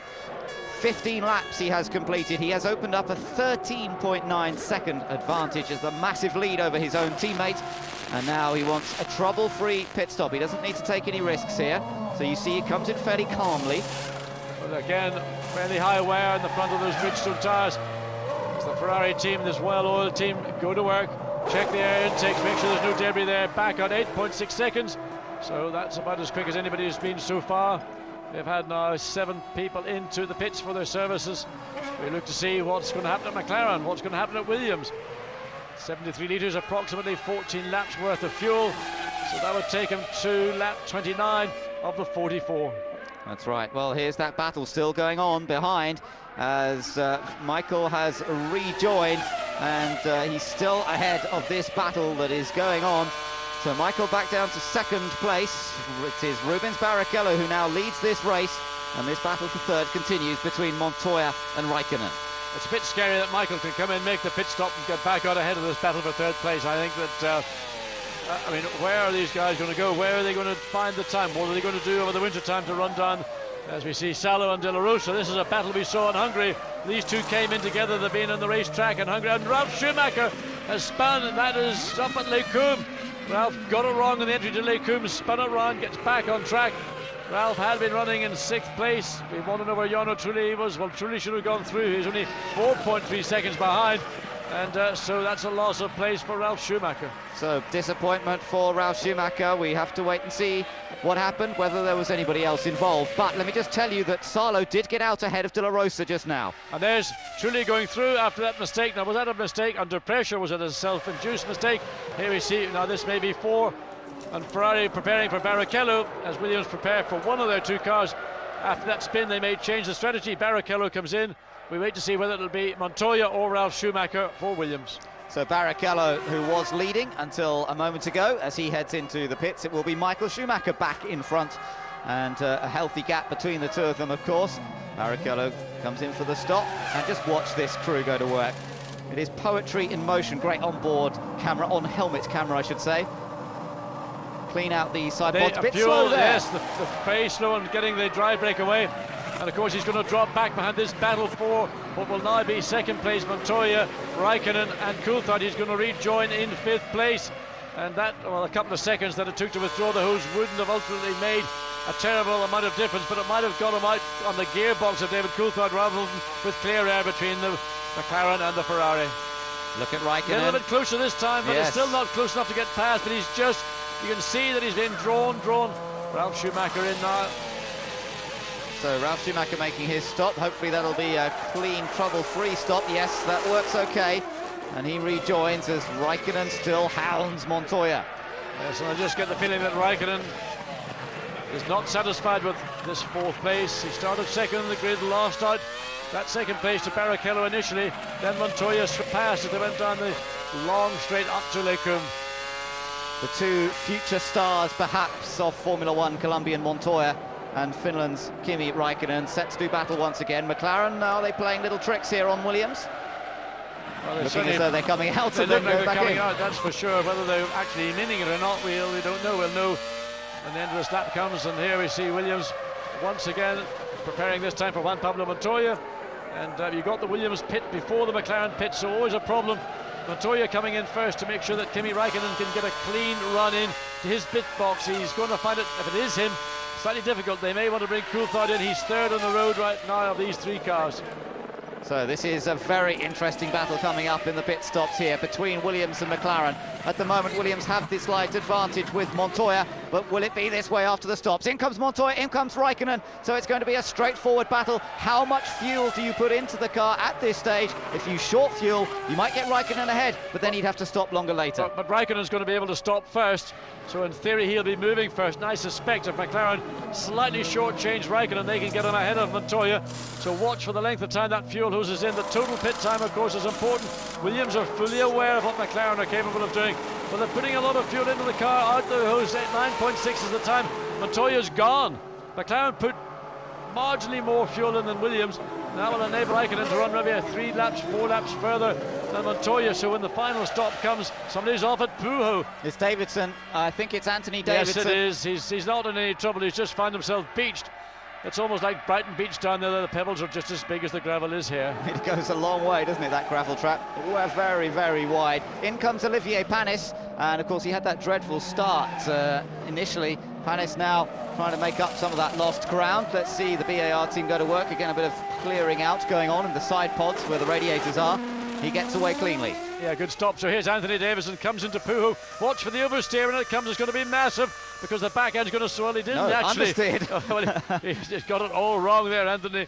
Well, give you the benefit of the doubt, but nevertheless, both now Minardi's out of this Grand Prix. Anthony, that's down to the driver. Mark Webber clearly had a mechanical problem very early in the race.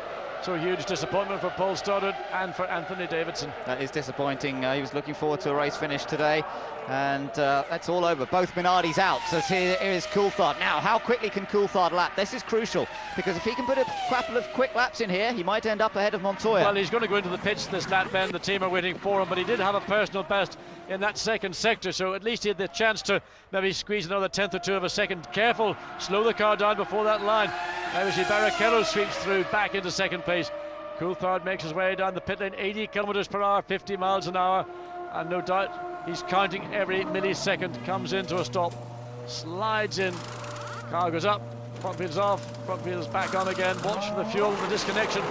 There's 9.2 for Raikkonen, and what have we got? 8.7. Coulthard gets a slightly better stop. There's the battle going on behind us. He's not going to get back out ahead of his teammate, but it's going to be close. It is going to be close. Can he accelerate? He's got Montoya, but can he do it before he has? He's got ahead of Raikkonen. Well, look at that. Raikkonen, the main loser there. Coulthard was about a second quicker stopped at the McLaren pit, and that means that he's now got ahead of Raikkonen, but of course that may change around again later for the final stop. Yes, because Coulthard may have to put in a fraction more fuel than his teammate. But what's going to be interesting to watch now, that Coulthard is free of Raikkonen, what can he do to challenge Juan Pablo Montoya for third place? Raikkonen's fuel flap still flapping around, but it doesn't cause a problem to him. There you can see it. It's that little thing on the left-hand side of the cockpit that you can see moving around. That's the fuel cover, just a bit of bodywork, but it doesn't seem to disrupt the airflow over the car too much. Heading down the hill now through Rivage and the left-hander, quick left-hander here, and down towards Pouhon, where we've seen Davidson unfortunately head off into the gravel. This battle between McLaren and Williams very finely balanced at the moment. It's Montoya with the advantage currently. So 19 laps completed. Michael Schumacher and Rubens Barrichello dominating this race for Ferrari, but what a great battle we've got between Williams and McLaren behind them. Kimi Raikkonen cannot be maybe as happy as he was in his first set of tyres. He lost ground to Montoya. They came in together. Montoya got out. It was a shorter stop for Montoya, but the gap as they came round at the end of the lap and Coulthard filed back in was sufficiently large. So on that out lap, Montoya was able to run at a race pace more quickly than from Kimi Raikkonen. So Raikkonen now 2.2 seconds showing Montoya. So the battle goes on. As Michael Schumacher on lap 21 of 44, coming up to half distance, 16 seconds advantage over his own teammate, 36.6 seconds over Montoya in third.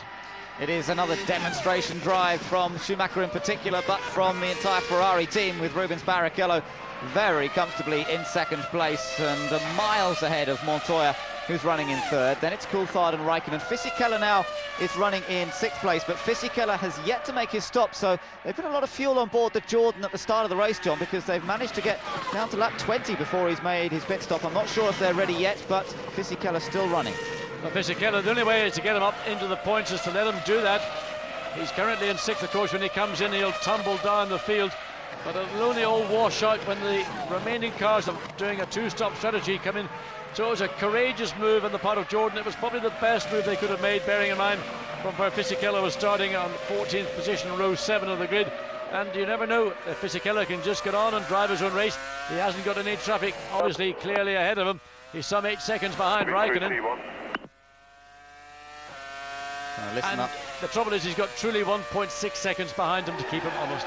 Yes, indeed, yes, 1.6 seconds only is the Renault behind him, and lap time last time around very similar, almost to the 100th of a second. Box, Giancarlo, box this lap. Right, please now confirm, please confirm you're coming into the box. Wait for him to confirm. Don't know whether we'll hear that. Through T2, through T2. We can't get radio confirmation with him at the minute, so we're not sure what's happening here. Giancarlo, box, box, box, box, box, come into the box now. Well, he's been called in, and I just wonder, as we come up... Box. Let's hope his radio's working, we'll soon find out. As he comes up to half distance, this is the 22nd lap of 44, exactly half distance, so he comes very close to the end of the barrier. Can Jordan get enough fuel in just to do a one-stop? Have they got life enough in the tyres? We'll have a look when he comes to a standstill. It's going to take a while, so nice and steady on the wheels. Well, there's a one-stopper. Gary Anderson saying it's going to take a lot of fuel. So watch the fuel hose go in now. Don't expect to see a stop as rapid as we have for the others. They're refueling for the entire rest of the race distance, and that's going to take nearly 15 seconds, maybe even, oh no, not so much actually, 12.2 at the end, so pretty good stop. Oh, battle, look at this. McNish gets it sideways. Massa looks for the opportunity. So we've got Ferrari stroke Petronas power versus that of Toyota, but Massa's been very pumped up.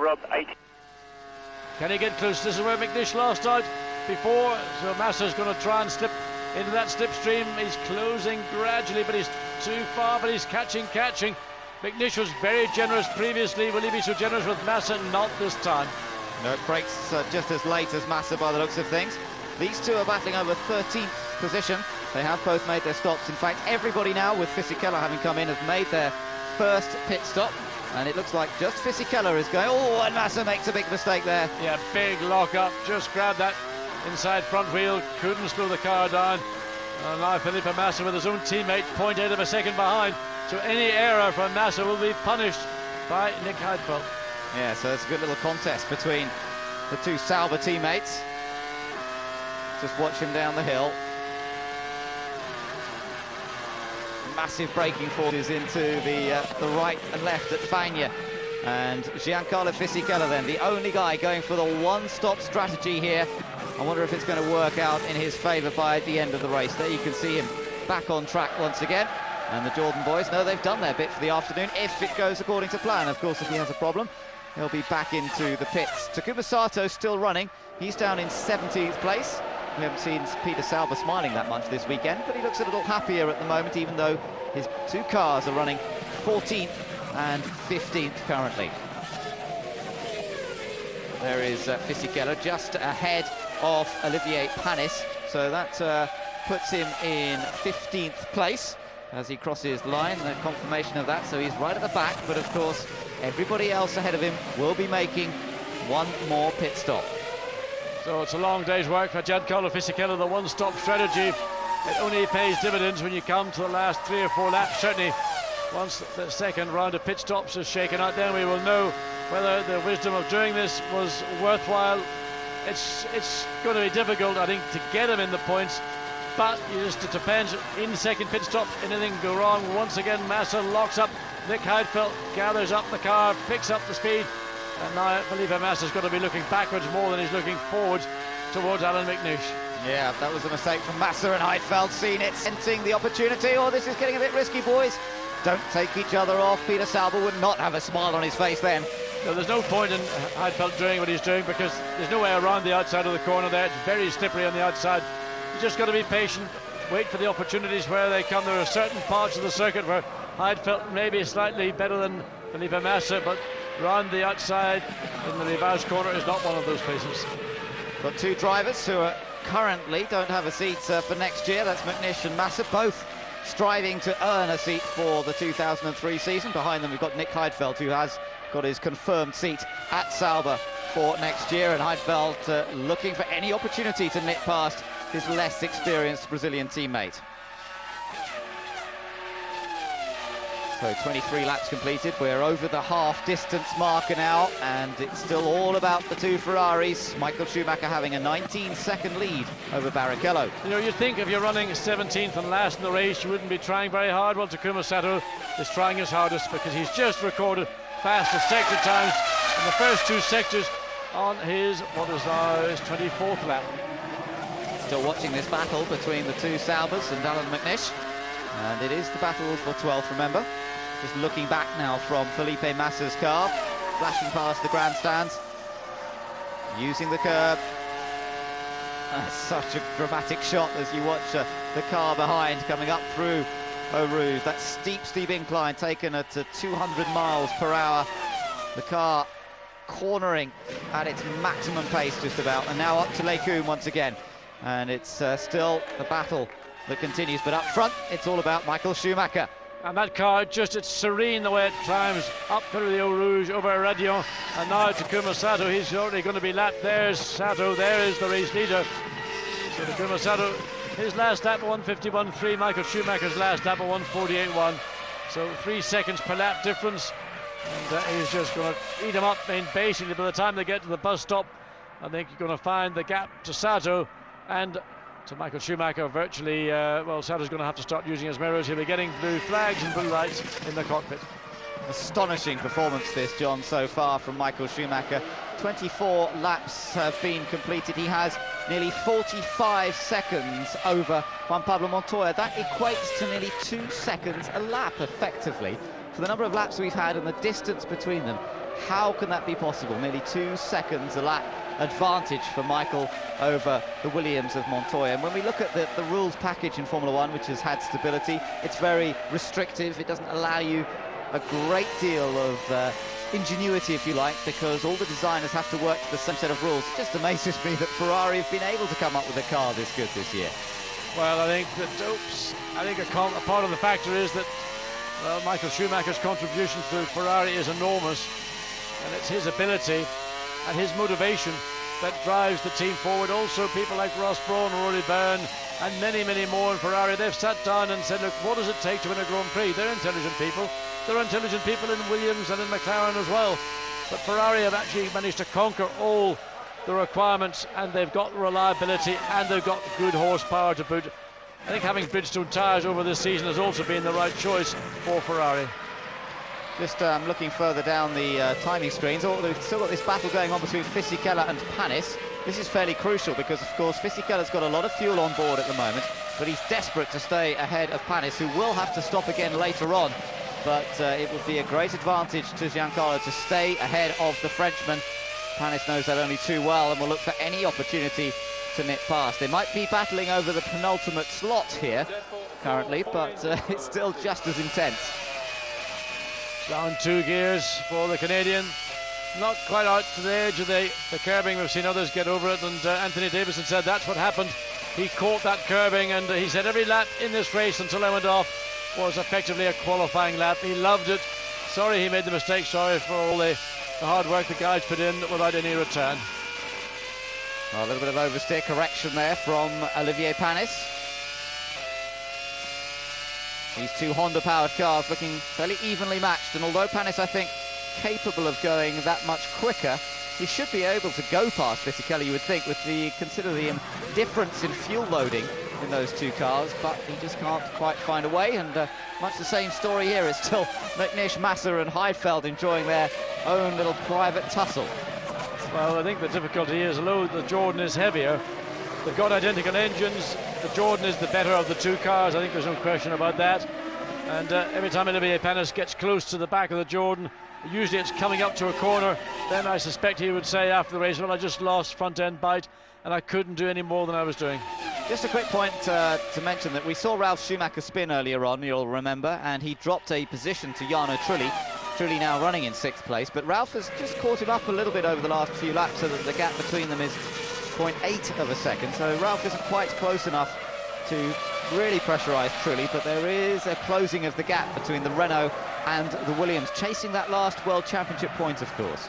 Yeah, and the lap difference is about 0.2 of a second on the last lap. I mean, what Ralf Schumacher has got is that with the car and with the horsepower he has from BMW, should be able to find a way past the Renault principally. Again, it's that run through Eau Rouge over the top and all the way up to Les Combes. That's going to be the place where his strengths are the greatest, or alternatively the run from Stablo all the way up to the bus stop. But we've seen in the past Ralf sometimes not too keen to do that very courageous heart-in-the-mouth dive down the inside. Certainly here not close enough, but run up to La Source. If he gets a good exit out of that, a good run down Eau Rouge, he should have sufficient advantage to be able to pick up the slipstream of Jarno Trulli and at least, you know, shows an attempt at getting past. Well, we shall wait and see, but this is the battle we're looking at now for 6th place between the Italian, Jarno Trulli. Great experience in Formula 1, but he's only ever had one podium finish. That was a 2nd place in the European Grand Prix some years ago. Ralf, of course, has had Grand Prix wins, but now has to try and find a way of extracting a little bit of an advantage out of the Williams to find a way past the Renault. Same tyres, both on the Michelin tyres, so nothing to choose between them there. Might expect the BMW engine perhaps to provide a little more horsepower than the Renault engine at this stage. Well, that would be my argument all the way through. Ralph's got, I'm sure he's got the best part of 40 or 50 horsepower more than Jarno Trulli has. It doesn't always mean that you're going to be quicker. They've got, I'm sure, identical tyres in terms of the choice of tyres that both teams went for. So it really comes down to the basic fundamentals of the efficiency of the car, and maybe the aerodynamics on the Renault are more efficient than those on the Williams, and the balance of aerodynamics against engine power is basically keeping things status quo. Now this could be interesting because Michael Schumacher, having lapped Takuma Sato, is now caught for battle between Olivier Panis and Giancarlo Fisichella. Now the blue flags will be coming out for Olivier Panis first of all, of course, so that will mean he'll have to back off. Really just depends. There you are, blue flag on our screen as well. That blue box in the bottom right-hand corner indicates that the drivers are being given that. Remember, they have a light system in the car nowadays, so they not only see the flags around the track, they have a light on in the car. But watch, I assume Panis is going to let Michael Schumacher go on the exit. There he does. He pulls over, Michael goes through. Now what Panis wants to do is swoop in behind the Ferrari and get sucked along and try and find a way to get past Giancarlo Fisichella. It's one of those moves the driver hopes for. Rarely does it ever come off, because the reality is Michael's able to pull away sufficiently quickly from Olivier Panis that any hope of this happening, well, there you see the gap is almost double to what it was, and now Michael will find a way past Fisichella. Difficult part of the track to let it go through. Well, he does. Michael goes up the inside. Fisichella loses momentum. That will give Panis some hope and a run up into the bus stop. So basically the gap should come back to where it was before Michael Schumacher became involved. Yes, he had to get onto the dirty area of track on the outside there. So, of course, if that messes up his tyres, he could be in trouble from panic. But as you say, the gap between them now looks almost identical to as it was before Michael came up to lap them. So Renault now looking as though they're ready for Trulli to come into the pits. Of course, we lost Button, I'm afraid, earlier on in this race with engine failure. We have had 3 retirements from the race, the 2 Minardis and the Renault of Jenson Button. Just we got a glimpse of the rear tyre in Ralf Schumacher's car. Looks to me like that right rear is pretty low on tread. In fact, there's no tread other than the outside shoulder.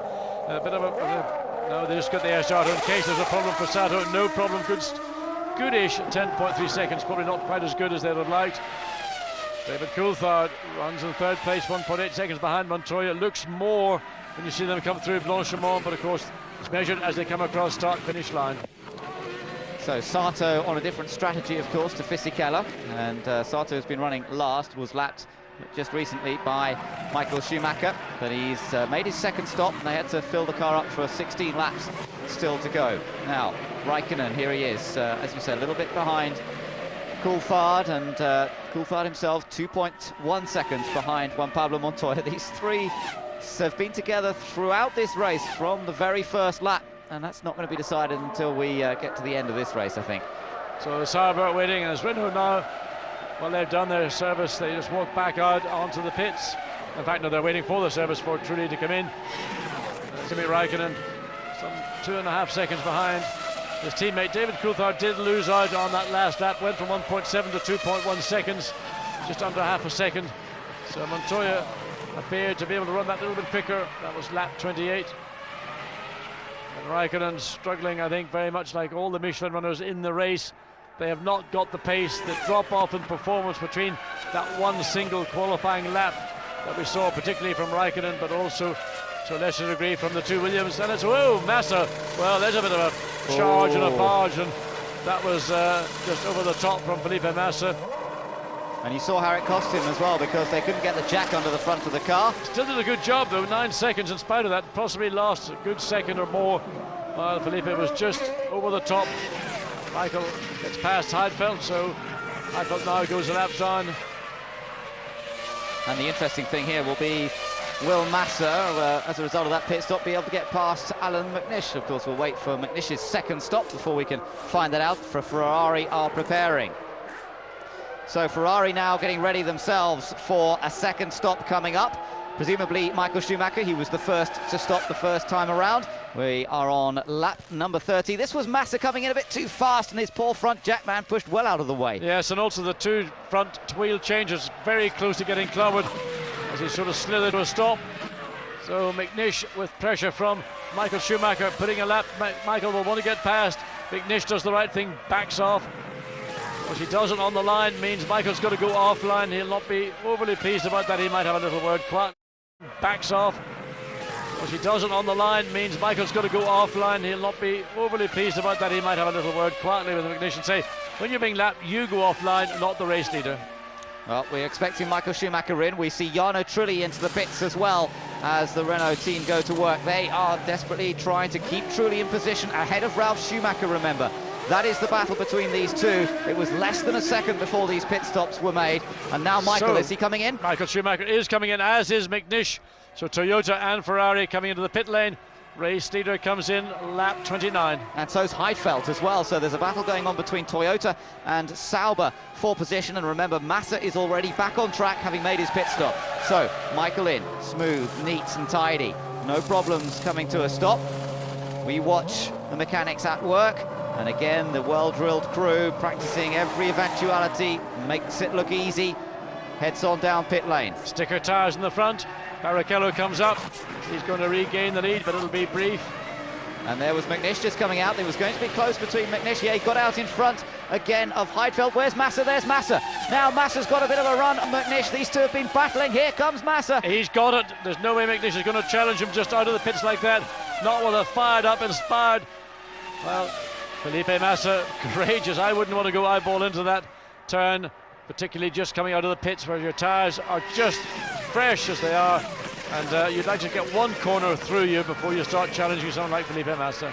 So Massa has taken advantage of that. Then Sauber can draw a bit of sigh of relief. It's not for points, I'm afraid. They're a long way down the order, but a bit of personal satisfaction, if nothing else.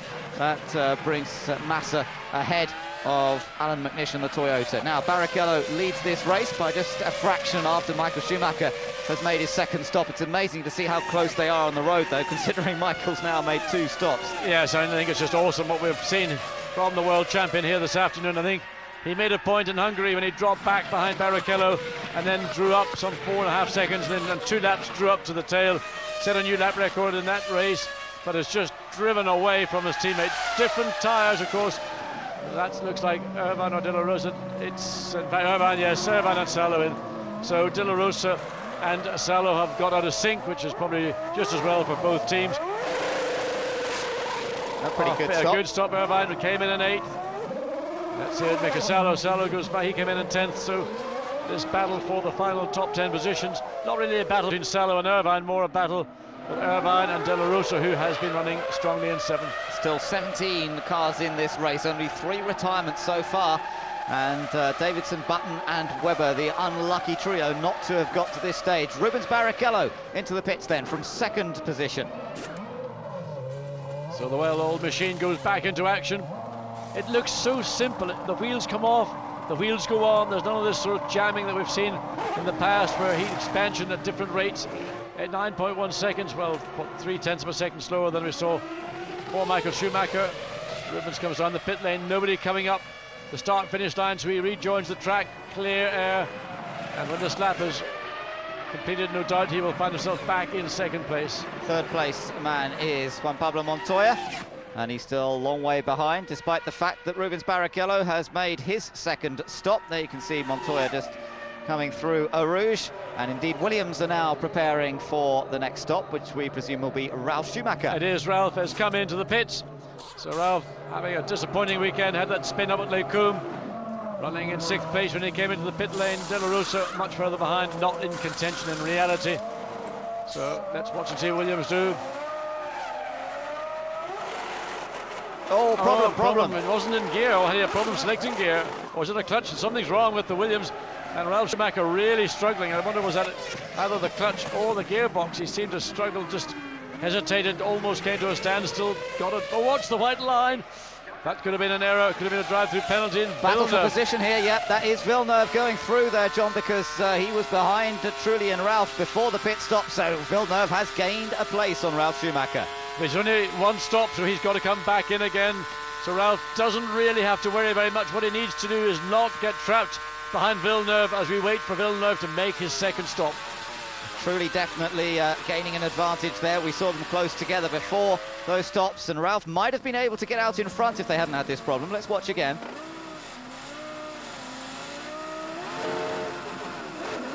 That just wouldn't go into gear, and I think he stripped the gear. I think he might have stripped 1st gear. Yeah, it looks a bit like it, maybe. I wonder if the speed limiter worked okay when he had to change up there as well, John. So there's always a risk he might have gone over the speed limit. Yeah, I think the trouble was, I think if he did strip 1st gear, by the time he got it all sorted out, get into 2nd, I don't think he would have been. But you never know, he's quite a long way from the end of the pit lane. We will know certainly if he has done, because that information will be made available to us very quickly.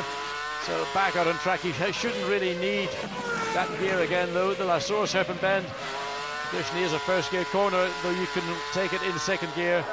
It just loses you a momentary amount of time. Now, the fun side of this 2nd round of pit stops will be the battle between Montoya in the Williams and the 2 McLarens of Coulthard and Raikkonen. Remember that they're running 3rd, 4th and 5th at the moment, well inside the points. It could all change on that 2nd stop between the Williams and McLaren. Up through the bus stop. Villeneuve still not stopping for the 2nd time, so he remains ahead for the moment of Ralf Schumacher. Behind them, of course, we'll expect to see Eddie Irvine having made his stop. He's coming through the bus stop chicane at the moment. De La Rosa's in, but Villeneuve going through the bus stop really monstered the curb as he went through it, aware that this is a race for position, that Ralf Schumacher, the longer he can hold him behind him, well, it's not going to help Villeneuve particularly, but at least it keeps Irvine, who is now running behind him, behind Ralf Schumacher, keeps him behind Villeneuve also. Yeah, so for Jarno Trulli, this is a little bit of respite, perhaps, as we get into the latter stages of the race. Into the pits has just come Olivier Panis, by the way, so he has made his second stop. Remember, Fisichella is gradually moving up the order, having made just the one stop. People who've made second stops are now peeling off in front of him, so Fisichella now up to 12th currently, and I wonder how many more places he'll make as other people come in. Not so many more places. So Michael Schumacher continues around, and we're expecting Montoya to be in at the end of this lap. He's in the pit lane already. So Juan Pablo Montoya is in, and we wait to see what the McLaren are going to do. Coulthard now up to third, Raikkonen up to fourth. There is Montoya. So the Colombian yet to win a race in the 2002 season. Going back to Monza in a couple of weeks, where it all went well for him last year. He gets out of the pits fairly cleanly, 7.4 seconds. That's about the quickest race I think we've seen all day. So that's pretty good for Juan Pablo. That'll help him in his battle with the two McLarens, because when they come in, it'll be, well, 59 litres, 12 laps. And we're on lap 34, so 12 of that makes, it'll be plenty of fuel. So we just keep an eye on what McLarens are doing now that they've got clear of Montoya. Coulthard has the chance to pick up, as does Raikkonen, so they're running in the high 49s. Michael Schumacher's last lap, 49.5. Coulthard's last lap, 49.8. Raikkonen's last lap, 49.9. So it is, it's going to be this last pit stops for the two McLarens that shows us whether Montoya is going to maintain the edge over them in this Belgian Grand Prix. Jarno Trulli still looking to score the point for 6th place. And remember, he has now made both of his pit stops, and he has that little advantage over Ralf Schumacher, who struggled so much to get out of the pits, and there must be concerns about the health of that car, seeing how much he struggled to get out of the pits. If he has stripped a gear, all those little bits of metal must be floating around in the gearbox and not making life too easy. McLaren preparing. So Coulthard in third, Raikkonen in fourth. The team come out. This will be a relatively short stop, probably not dissimilar in time to that of Juan Pablo Montoya. That was 7.4 seconds. And they don't want to be much longer than that, because they want to get back out, and that's the only way they're going to do so, to get ahead of Montoya for that third and final podium position. So into the pits, and it is Kimi Raikkonen, the first of the two McLarens, to make his way in. And currently, remember, he runs behind teammate David Coulthard. He comes in from fourth because of Montoya having made his pit stop. But let's just see how quick the McLaren boys can get this service done. And Coulthard has just given his fastest race lap on lap 34. So he's using that opportunity to run clear of Montoya to try and help the process. Now Montoya's turning through La Source now. The jack almost came with Raikkonen then. They didn't quite release the jack from the rear of the car. So that was a slight cause for concern. Montoya's out well ahead of Raikkonen. It's Coulthard that will really be the interesting one. There's a small puff, I thought, of blue smoke as he came out of the pits. It may just have been difficult to tell. Yeah, I think there's a little bit you could just see up over Eau Rouge as well. That finest puff of blue smoke. Coulthard again on lap 35, fastest first sector time, so he is absolutely on the limit. He knows he's got to take opportunities when he's got them.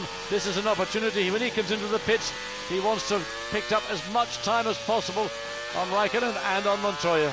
Yes, Montoya to that first sector about 0.2 of a second slower. But there's a definite little bit of concern about some smoke from the back of the McLaren of Kimi Raikkonen. Remember, we saw that at Monte Carlo when they had a problem with their oil tank and they had to use the telemetry to pump oil from one tank back into another. Now, whether that's the same problem, whether it's a separate problem, we just got the first hint of that haze as he came out of the pits. There was a similar one just up over the Radillon.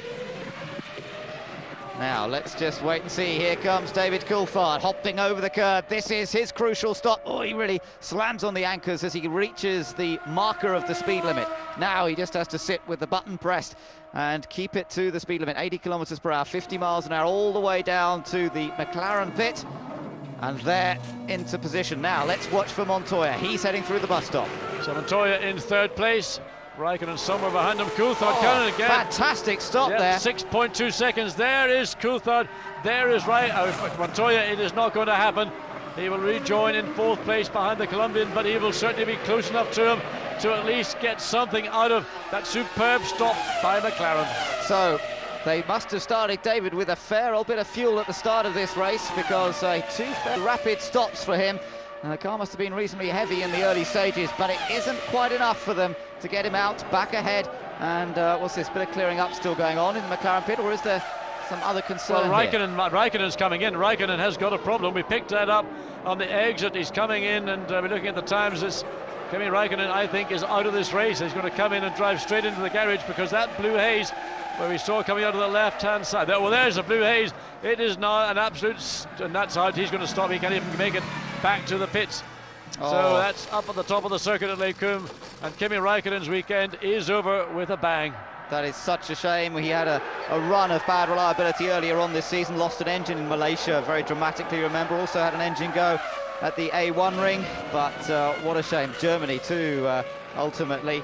Sorry, the British Grand Prix had an engine failure as well, but it's Raikkonen out after his great qualifying performance yesterday. So he clambers out, and it's just the end of a disappointing day. What it does do, of course, John, brings somebody else into the points. Ralph Schumacher now comes into the points, because he was running in 7th place, so he'll now be 6th, and Eddie Irvine will go up as well into 7th. And well, there's a sad end. We just noticed that it's strange, and there's Trulli as well. Oh no! So Renault out, so now Irvine is in the points, because Trulli's retired. They've seen Kimi Raikkonen retire, both on lap 37. So all of a sudden, two serious contenders in the top 6 are out of this race. And guess what? Eddie Irvine will be in the points. Jaguar will be in 6th position as a result of Trulli pulling off. I feel bad for Renault, but it is pretty exciting for Eddie Irvine. But it's also, you got Mika Salo only 2.1 seconds behind Irvine.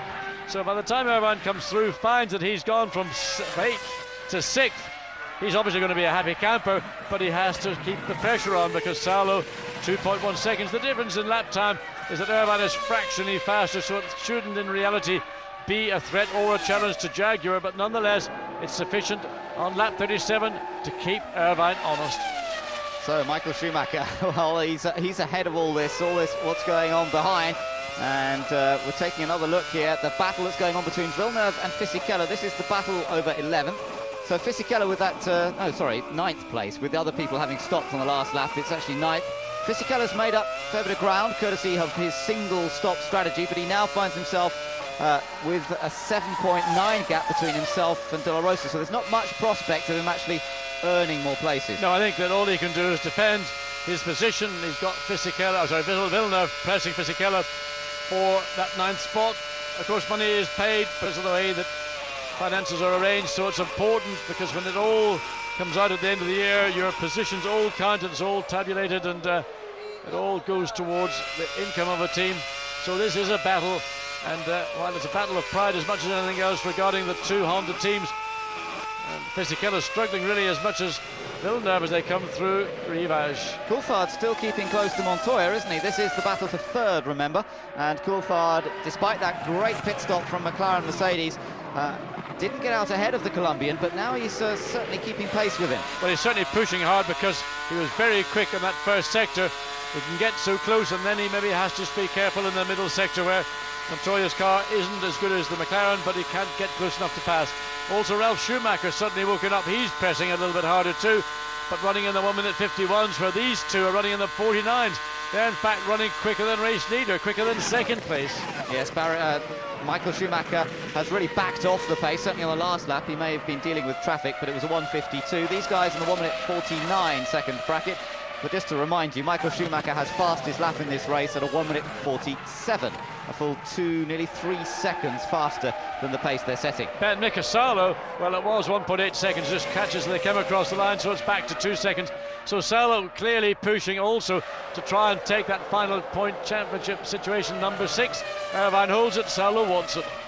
Two very experienced campaigners, John, Eddie Irvine and Mika Salo. The two of them raced against one another in Japan for several years and have both very extensive Grand Prix careers. Sala, we know, will not be likely to be racing next year. He sort of semi-announced his retirement earlier this week, only to backtrack slightly. Oh, Pedro de la Rosa got a problem. Is that a suspension problem? Right rear. Or tyre or suspension. And that was a hairy, scary moment as he came up to Les Combes. And there you were right, Ben, absolutely the rear suspension. And, well, that caught Pedro. Failure, rear suspension failure. I retire. Well done. I mean, that was a big, scary moment. And Felipe Massa also stops. Oh, that's a great shame. He'd got himself into 11th place ahead of McNish. Was there any contact or was there anything? Because these two, no, they weren't together on the track. They were well apart. Now, the top of the circuit, we've got 3 cars up there. Okay, Pedro. Well, we saw very few cars going out in the early stages, but boy, we're seeing a few retirements now. So to join the list of Mark Webber, Jenson Button, Anthony Davidson, we now have Jarno Trulli, Kimi Räikkönen, Pedro de la Rosa and Felipe Massa. David Coulthard pushing fastest race lap for Coulthard. He's now 0.8 of a second. Let's have a look and see. There it is. Now watch for that right rear. It just suddenly hits the road, doesn't it, the car? And there you see, that's a moment where driver edge has got very little braking effect. The left front's up in the air. He's got little steering motion either, but luckily lots of space. Here's the onboard view from Pedro. All of a sudden, whoa! But look, really little panic from Pedro. Just rides the car over the grass, gets it into a slide. That helps slow it down. And, well, very composed on the thing. Rear suspension brakes. I retire. Yeah. I think that's pretty succinct. Well, it's a part of the track where they're doing around 200, just over 200 miles an hour up there. So I think he was probably just on the brakes as the suspension collapsed, but it's a very fast section to go off. Now through Eau Rouge, and we've just got the 5 laps to go now for Michael Schumacher. And remember, he is heading for another spectacular blow-up. Absolutely horrendous. Again, I think that's just at the top of radio coming up towards Les Combes, and that has gone off. I tell you, that's as big as we've seen from a Honda engine all year. I think that almost matches Panis's in the Austrian Grand Prix. Well, it's the 4th major engine failure for Honda this weekend. What about Villeneuve? What happened to him? He was directly behind it. He must have got a real visor helmet full of shrapnel, oil, water, and whatever else came out from the back of the Jordan. Brings Villeneuve up into 8th place in the BAR Honda. Let's take another look here. Same place as Panis. There, I mean, a real rooster tail, look, bits of metal falling in the air, huge lumps of metal coming out. So that's going to be a problem of traffic coming up behind. There will be red hot metal as that just flames out. It's almost like the space shuttle taking off. That's amazing, isn't it? That's a spectacular blow up. And as you say, exactly the same place Olivier Panis pulled over. The problem I would worry about is there's so much shrapnel come out, hot metal, probably pistons, part of the block, maybe conrods. And that could be on the track, so drivers have to be careful. Eddie Jordan sits there and wonders what has he got to do. It's been a hard year for Eddie. He's got to find a way to consolidate his position in the championship. He's in the battle for that 5th place today. No points. No, that's right. Well, Räikkönen there is. He is getting a lift back to the pits. He's driven superbly all weekend, and a great shame that he's not going to have any points to celebrate that.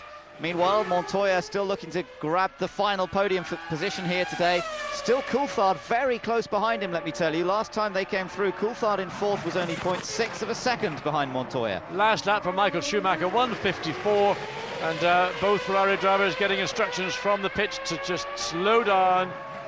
No need. They've got a 42-second advantage over Montoya in 3rd place. Barrichello's got a 25.8-second advantage. So no real threat from Montoya in these closing laps, and just bring the 2 cars home safely. There's no race between the 2 drivers either, because Michael Schumacher has taken this Grand Prix by the scruff of the neck and just said it's mine, and it's all mine. It is, and heading for win number 10, here comes McNish, and he's still got Sauber behind him. It's Nick Heidfeld, of course, and Panis has blown up now as well. Well, 3 of these engine blow-ups have been on the straight. Panis does it at the very end of the straight. So Honda really on the limit with this engine. They're really producing horsepower, but at the sacrifice of reliability. We need a bit of fire extinguishment on that one, because if it keeps burning, well, it'll catch the bodywork, but they're there quickly treating it. They do enjoy dumping powder onto these things, so just stay there, guys. Don't pump any more than is necessary. Well, what a spectacular end to the Grand Prix we're seeing for a number of the Honda runners, not just them. We've seen spectacular action from the Jaguar, that failed rear suspension. I hope that Eddie Irvine's car is going to hold out. He's holding on to 6th place. And I think, if I'm right, that's 4 significant, and by that I mean massive blow-ups that Honda have suffered over the 3 days of here in Belgium. And Panis has had 2, Fisichella 1, and Sato 1. Yes, well, in fact, he lost 2 engines in the first 2 days. I think that's his 3rd one, isn't it? That's his 3rd engine failure this weekend. So he really has had the worst of the luck so far this weekend. And of course, pressure on Honda. They've got a major test coming up in Monza, which is a pure engine circuit. They've got to replace these 5 engines.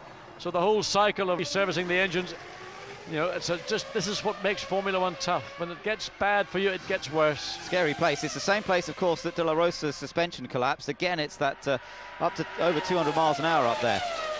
This is the battle between Montoya and Coulthard. I mentioned that it was pretty close. There you can see just how close it is. Coulthard very much keeping the pressure on Montoya. There's been a few words exchanged in the press between these two over the last couple of weeks. Coulthard still smarting a little bit from the incident at the Nürburgring when Montoya took him out. Yes. And they've both been making comments about one another. Yeah, I mean, I think that David, that's such a long time ago now, he should have put it behind him.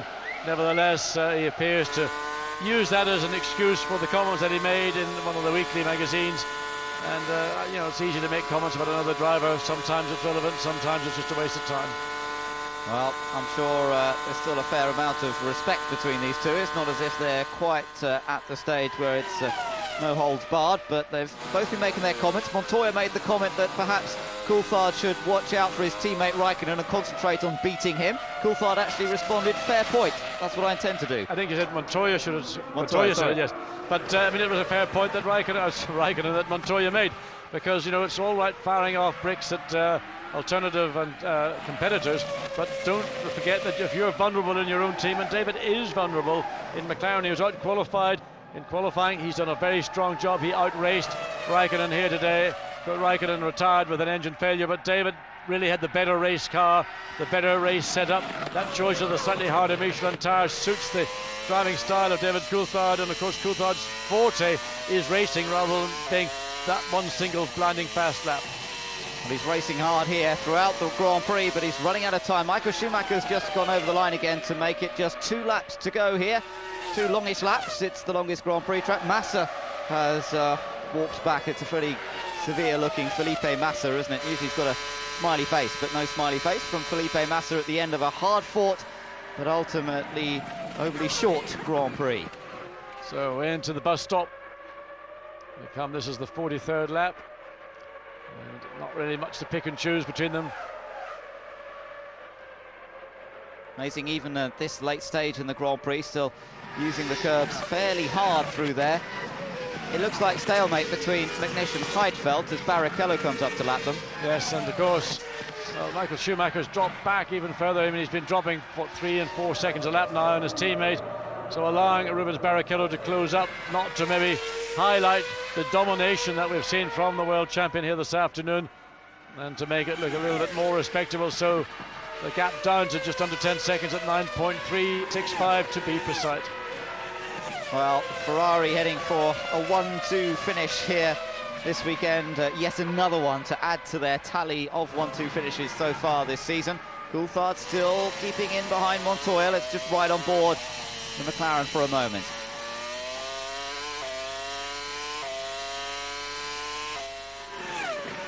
So down into Pujo, and nothing to pick and choose between the McLaren or the Williams. The gap showing 0.5 as they came across the line, and that's probably about as close as it's going to get between these two unless an overtake does come. Villeneuve into the bus stop chicane. He's putting in some quick laps, actually. Well, 49.941 on that last lap. Oh, and look at that. I mean, just the car gets up in the air, bounces across the curb. Very good last lap. That's the quickest lap of the race for Jacques Villeneuve as he's hunting down Mika Salo. He's 4.3 seconds behind Salo, and of course a million miles ahead of Alan McNish, who currently is in 9th. So it's the final lap for Michael Schumacher, and he is going to establish that new record with Nigel Mansell here this weekend. Michael Schumacher will take the record for number of victories in one season. He will take it to 10, And how many more will he get? 3 more Grand Prix after this one. He could still extend that record further with the performance of this car and with Michael Schumacher at the wheel. And there you see second place Barrichello. Oh, Nick Heidfeld, what are you doing? All locked up. He almost overran into the back of Barrichello. Now that would have been a thing on the last lap. To run into and runner in second place, Rubens Barrichello from the team that provides you with your engines. That is not a good career move, Nick. No, Sauber nearly lost their engine contract for 2003 there, but thankfully they both survived. And Michael Schumacher is just stroking it home. He's making it all look so easy, as he has done really all weekend. And this will be the 6th Grand Prix of the year that we have seen a Ferrari 1-2 finish. And that's a pretty astonishing statistic as well. They just keep adding to the numbers game for Michael Schumacher. David Coulthard still looking to fight away past Montoya, but I really don't think it's going to happen now on this final lap. Schumacher looking for win number 63, and it's all going Ferrari's way. There's David Coulthard pushing hard again, fastest first sector time on the last lap of the race as we go back to the race leaders. Michael Schumacher through Blanchimont for the last time. And the gap was 6.1 seconds when they came across the line. Now he slows down for the bus stop chicane, and Barrichello, well, he's not very far behind. Michael Schumacher comes through to set the new record, 10 wins in one season. Ferrari take their 6th 1-2 finish of the year, and delight once again for the Tifosi as they show everyone how to do it. Perfect race, well done. Ross Brawn. Thank you, boys. Fantastic car. I mean, unbelievable. Ooh. Really a great year what we have all together. Thank you for all of this. Sounds like he's done nothing at all, doesn't it? He's so relaxed, so easy. That car was superb today. And the Ferraris were in a different league. As I said at one stage, he was effectively gaining 2 seconds a lap on Montoya for lap after lap. Massive advantage. In the end, it wasn't much because they backed off to close up together. But and Michael backed off the best part of 15-18 seconds over the last 5 or 6 laps. I mean, he just drove away from his teammate. Ralf Schumacher comes through. He takes 5th place, waiting for Irvine. Some 18.9 seconds behind, and a great drive for Irvine and for Jaguar, thoroughly deserved after a really tough season. Quick shake of the hand from Montoya. Montoya had to fight for his 3rd place, and Williams today, John, just got the edge over McLaren, but it was a very evenly matched contest. But here comes Irvine to take points for only the 2nd time this year for the Jaguar team. 1 point for 6th place, and that's going to be a relief to Niki Lauda. Yes, it is, and I just wonder whether that might be enough to keep Eddie Irvine as an incumbent driver in the team. Everybody's talking about Mark Webber on the verge of joining Jaguar, but remember, Irvine is a very, very good race driver. He's still fast, and do you bring in an inexperienced driver, relatively speaking, such as Mark, to join Pedro de la Rosa, or do you keep for 1 more year what you've got? And I think that equation is becoming a bit of a difficult one to work out. 5th place for Ralf Schumacher, so he picked up the 2 points for that position.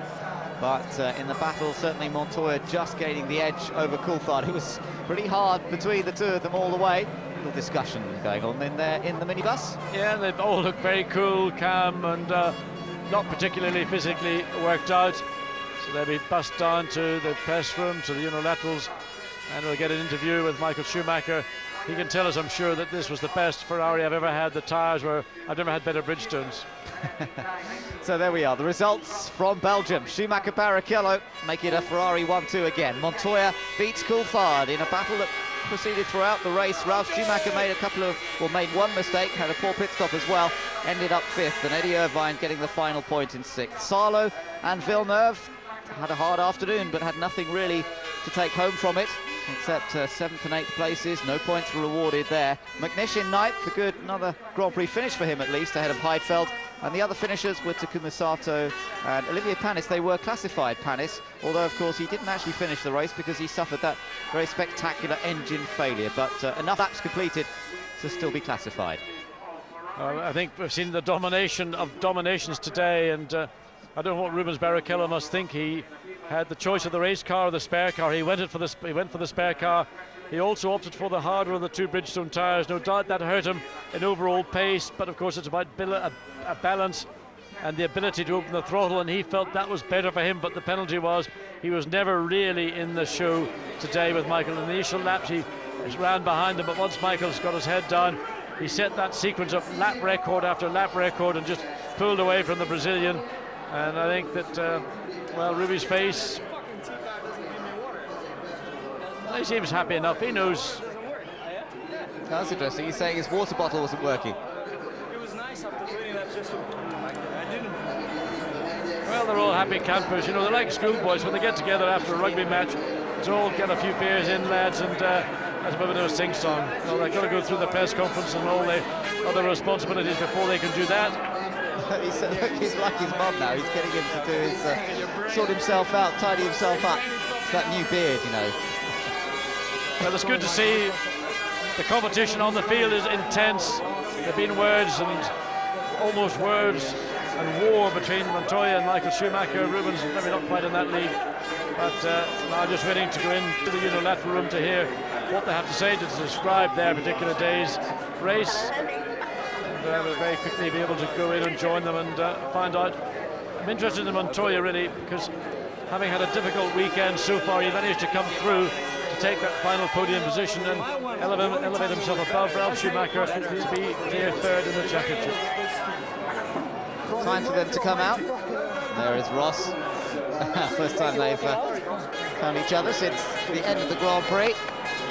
And a hug for both drivers, who now make their way out onto the podium. Opposite the huge grandstand on the run down towards Eau Rouge. And it's a 6th win in Belgium for Michael Schumacher. He takes over the outright record for wins in Belgium.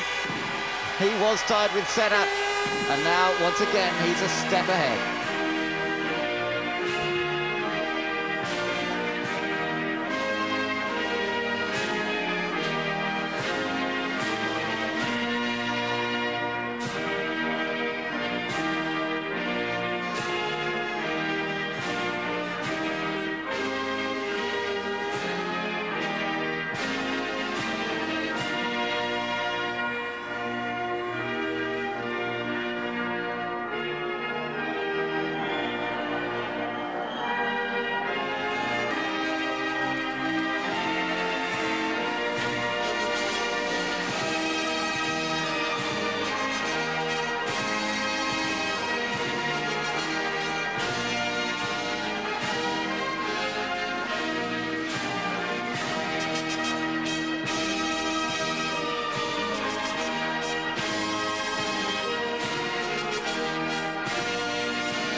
Wins in one season.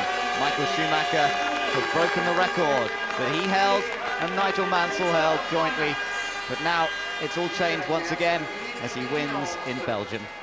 The venue of his first ever Grand Prix victory back in 1992, and here he is setting yet more records. Ross Brawn celebrating a 1-2 finish, took constructor and further extending that mighty constructors lead. They're already the constructors champions, remember, but they're making the rest of them look a little bit silly at the moment, despite all those hours of hard work and millions poured in by the likes of McLaren and Williams. They just had no answer for Ferrari. And can you imagine what it's going to be like in 2 weeks' time when we go to Monza for the Italian Grand Prix?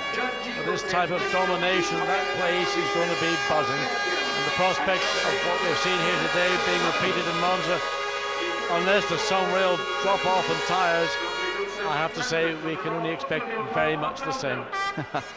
Well, Ferrari fans are delighted. Time for the champagne shower.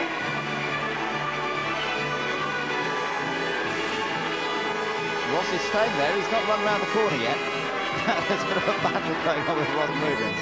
Yeah, I'm not sure who's going to win that battle, because Ross is a big old fella, and Rubens, as tough as he is, you know, Ross has got the advantage of bulk, I think, in that one.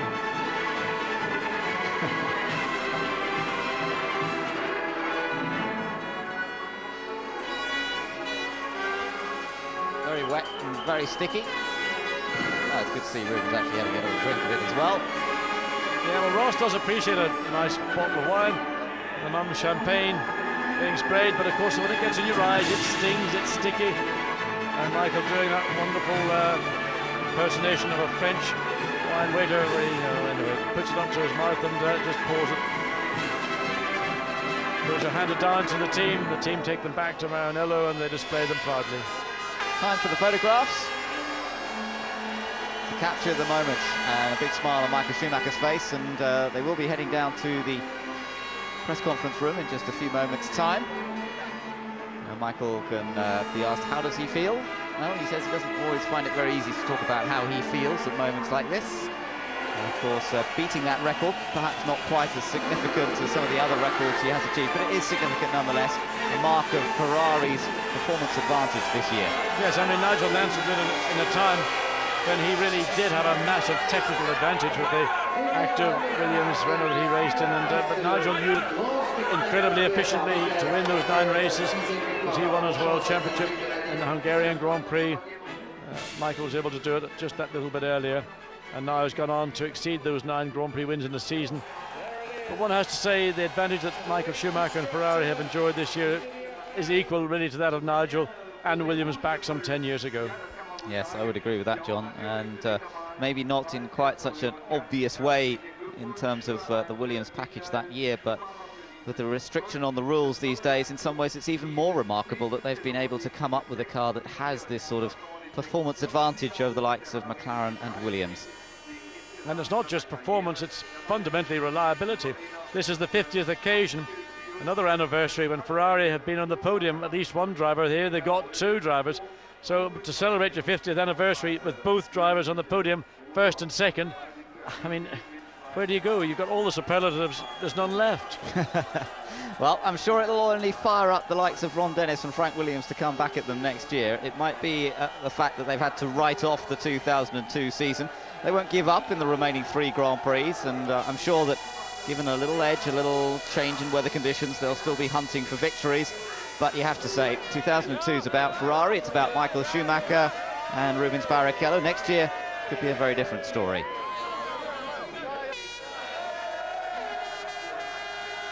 Lots of people enjoying the mood here in Belgium. Big celebrations for the Ferrari fans. And the drivers have already made their way to the press conference room, so let's hear from them right now. Congratulations, gentlemen. A very fine Belgian Grand Prix. Victory to Michael Schumacher, 2nd place to Rubens Barrichello, and 3rd place to Juan Pablo Montoya. Michael, a record 10th win a year. No one's ever done that before. Your 6th win here, and not only that, this is the 50th consecutive race with Ferrari driver on the podium. It looked like the perfect race from the outside.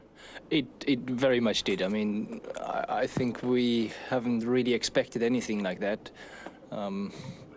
We were optimistic. We had a very good weekend altogether, but you never know what is going to happen in the race with temperature and so on, with different tires.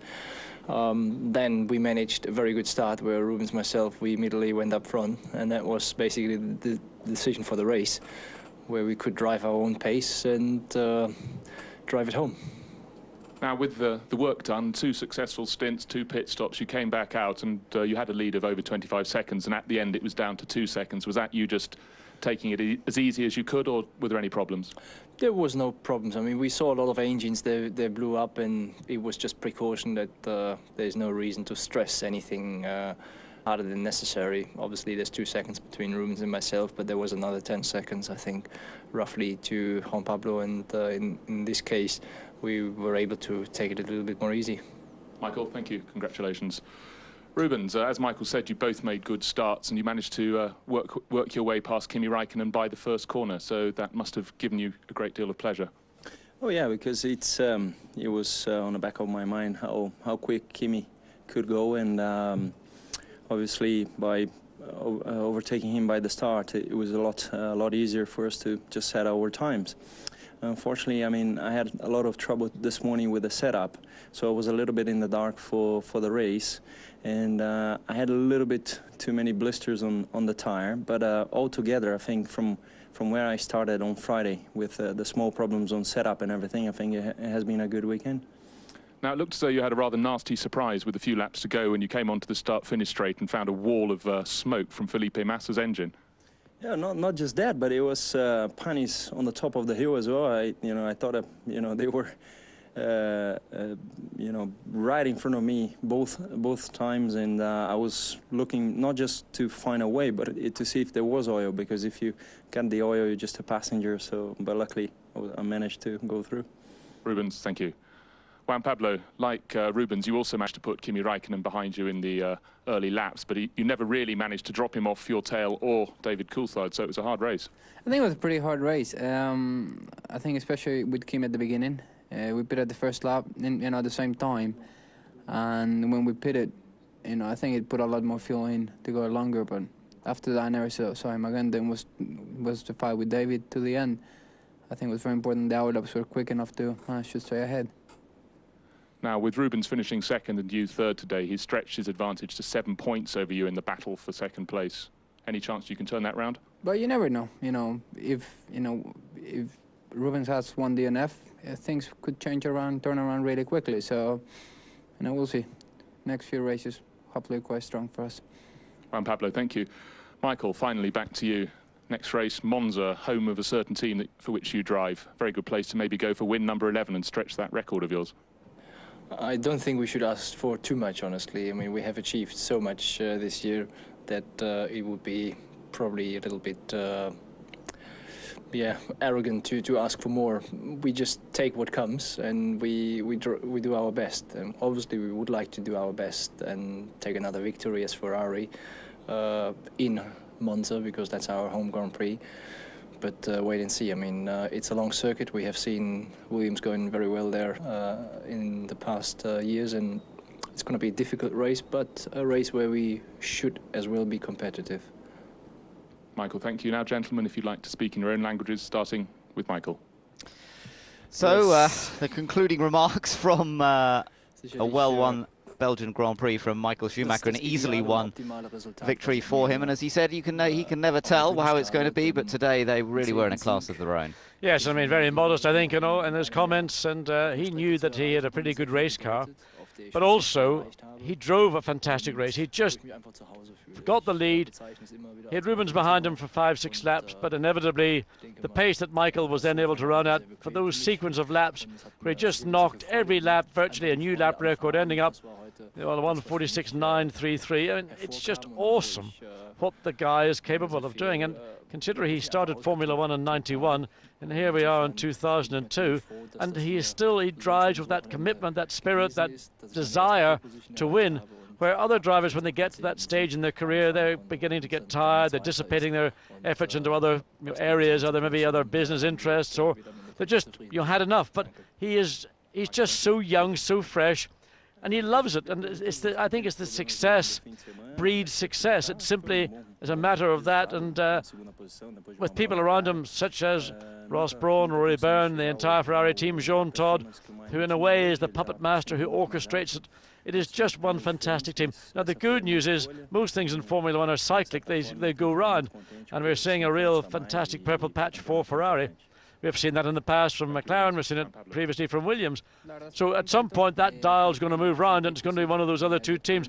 And even, don't discount Renault, because over the next couple of years, Renault are going to be a major force in Formula One. They have yet to put together the package to achieve it, but they're on course. And part of that may well be young Spanish driver Fernando Alonso.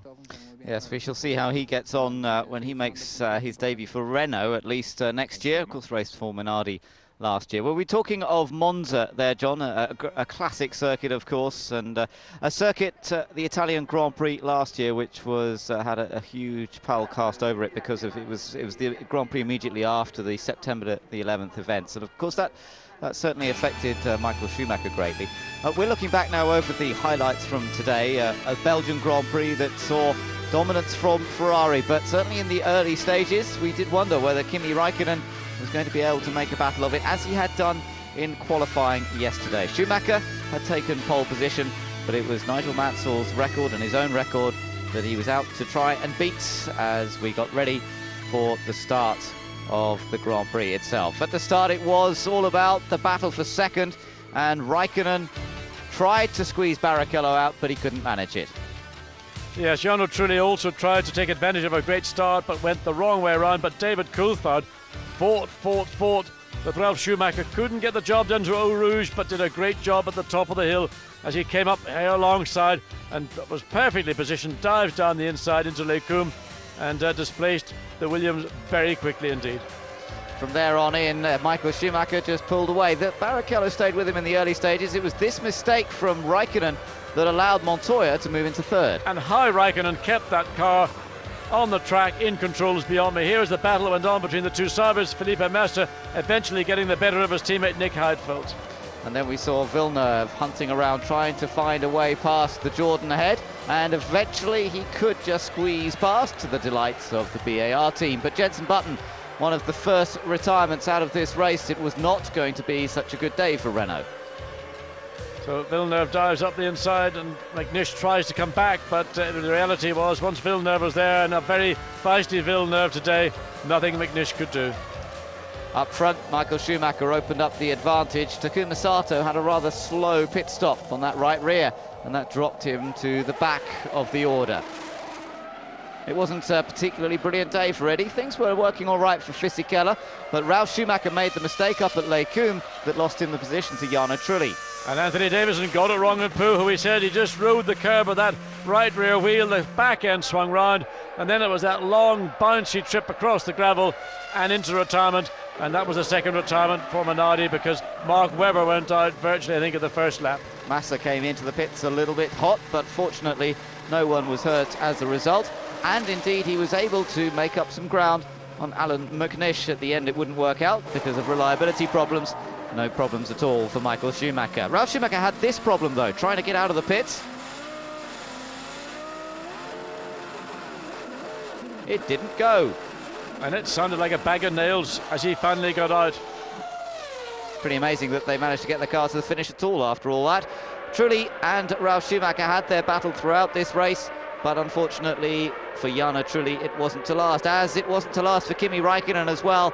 After a well-driven weekend, engine failure counting him out. Yes, he came out of the pits, we saw that whiff of smoke, he had a lap, and then she erupted up into Les Combes. Likewise, this battle went on, Jarno Trulli and Ralf Schumacher. Once we saw Ralf do it, then we saw Trulli, and then Trulli's race was over. So it was all done and dusted for the Renault team. Felipe Massa blew up down opposite the pits in a big way, and as Barrichello told us, he had to find a way past. And De La Rosa. Scary moment when the rear suspension collapsed just as he was getting on the brakes, but then we saw this from Fisichella. What a blow up, look at the rubbish coming out of the back of the car. Oil, water all over the rear wheels, the back end virtually locks up, and then within a minute or two we have Olivier Panis, and that one is a real smoker in the exhaust pipe. Jacques Villeneuve at least did manage to make it through to the finish, despite the problems for a couple of the other Honda users like that, and Sato also did make it to the end. But Michael Schumacher once again proving Ferrari's speed and reliability, taking their 50th podium finish in a row and becoming the all-time record holder for number of Grand Prix victories in one season, and indeed for number of Belgian Grand Prix won. Well, there's the spring. It's maybe not just quite as springy as it was maybe a decade ago. Nevertheless, what a fit man, and what a wonderful testament to the period of Formula One that he is now dominant and continues to dominate, and I have no reason to think he's not going to do so next year also. No, it's not going to be any easier to beat him, but I'm sure the other teams will be working throughout the winter into next season, working to try and find a way to close that performance gap. So the results there, just confirming those on your screen at the moment. Everybody making 2 stops except for Fisichella, remember, but unfortunately that all came to nothing when the engine expired, so we wouldn't really know. I think it would have gained them quite well, considering his starting position. He started 14th place, so Fisichella would have gained a bit of ground by doing it. It was worth the risk, but the engine couldn't quite hold out to the distance. No, and it's always a gamble. Depending on where you're starting, you know, there's a point at which you've got to decide, no, it's not worth making 2 stops. If we can run and not hurt the tyre too badly.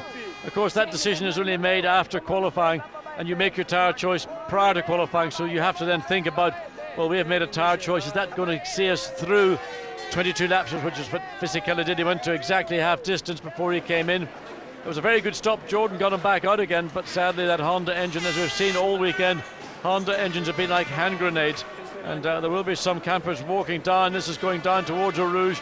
He will seek out a souvenir of this afternoon's Belgian Grand Prix in the form of a part of Giancarlo Fisichella's Honda engine.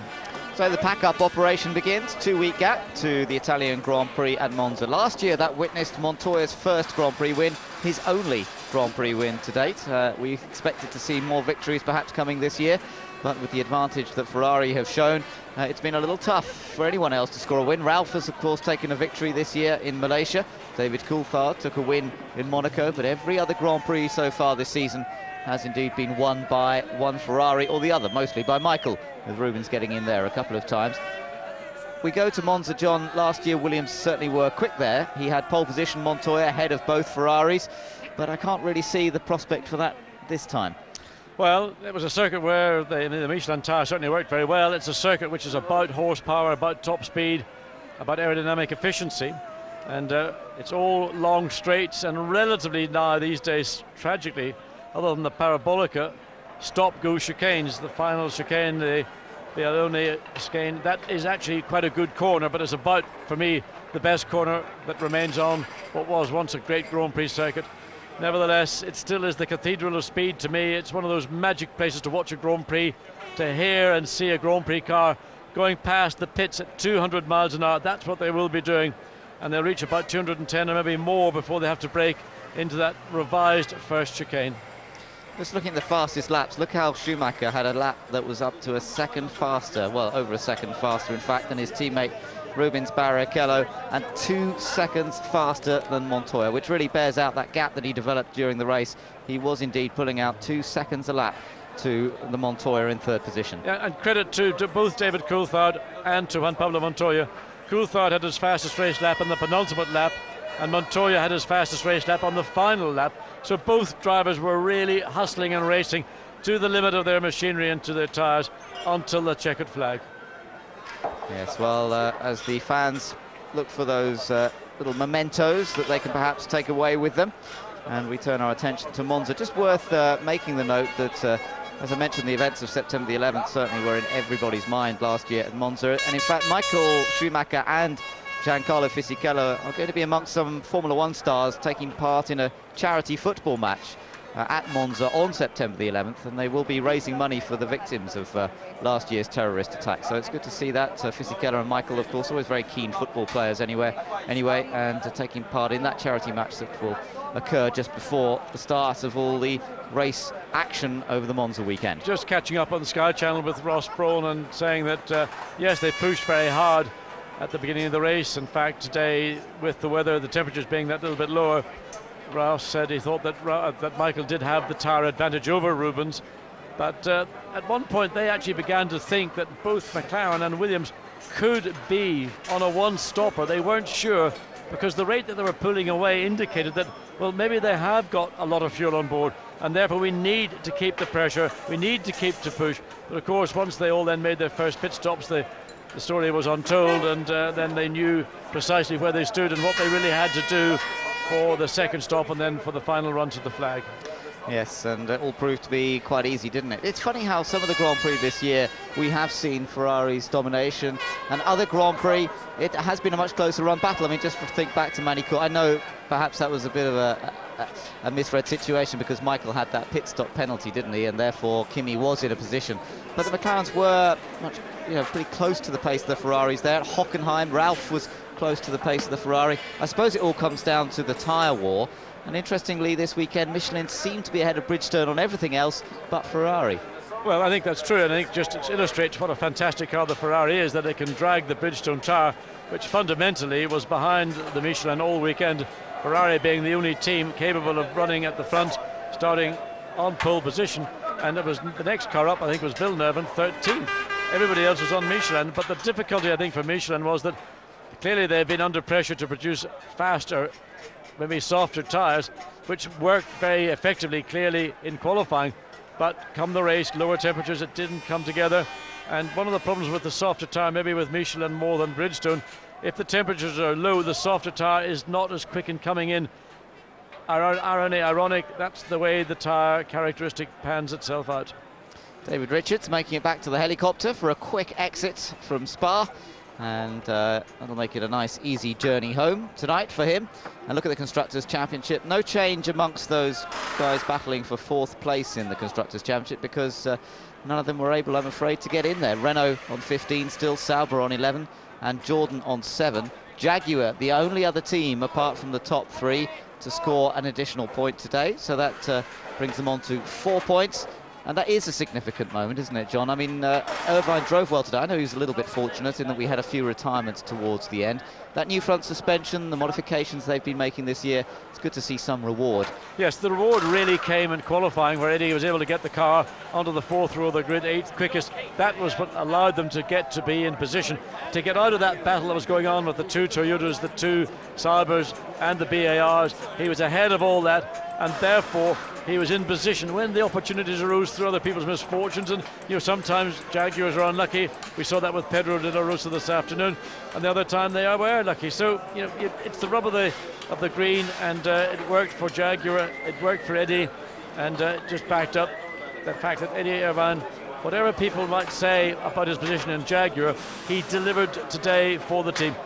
They did a good job, well prepared, good reliability. A good job all round. I think there'll be a few celebrations within Jaguar tonight. Interesting to see Jensen still around. He hasn't packed up and gone home just yet, despite it being a very disappointing Grand Prix. One of the early retirements in this race, of course.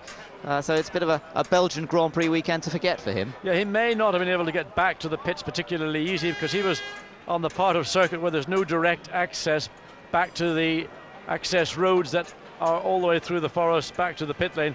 And he may just have sat out and watched the Grand Prix, and he's only just returned now.